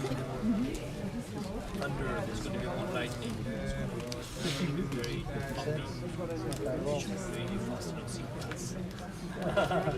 Yeah. Well, work for me. I'll probably take a taxi. And it was an hour on the bus. You don't have to kneel on the cement. It's going to hurt your knees. It wasn't comfortable. Not really.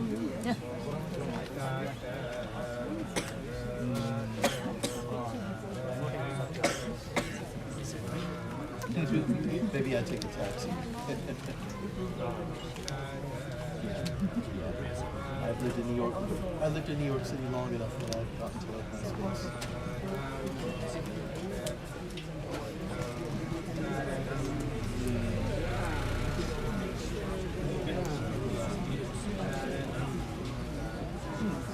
They all fit in. So.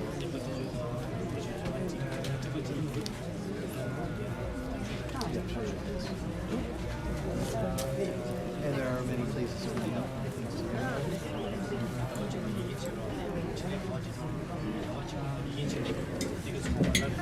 Gelip diyeceğim.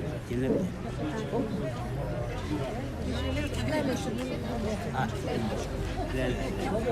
Gelip diyeceğim. Gelip diyeceğim. Çayang. Lena. Do we, Lena?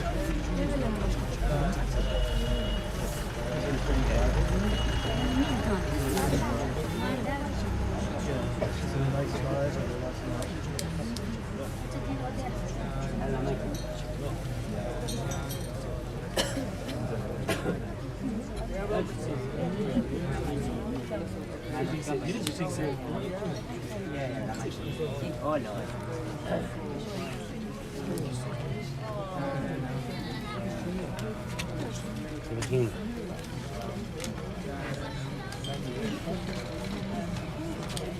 Do you need more pockets, Lena?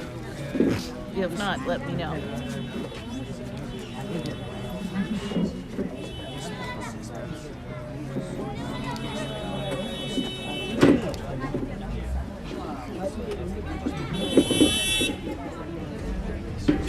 It's on the 24th. I'm not sure when I'm going to go. I'm still trying to figure that out. I'm thinking about extending to March 4th, and if I do that, I'm going to go to Dharamsala as I leave. I'm going to fly from Dharamsala to Delhi. I'll be seeing you around here. How are you going to get to Delhi? I think there is a kind of, if it's not from Dharamsala, it's from the town near Dharamsala. Take a taxi. She gets home.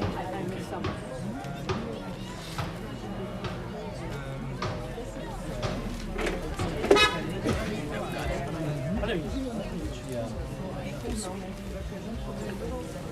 Yeah. If I do, that's when I'll leave. But I'm thinking I might leave here the 25th or 26th, in which case I guess I could. But I don't know yet. I'm still thinking about it.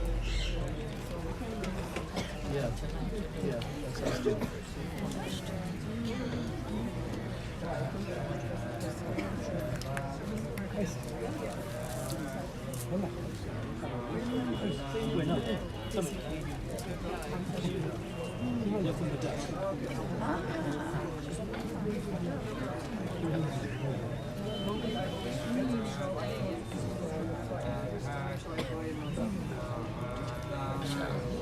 You can turn it off whenever you like. This is just Okay, to give now some this people is there the- who have an idea of what's going on. Yeah.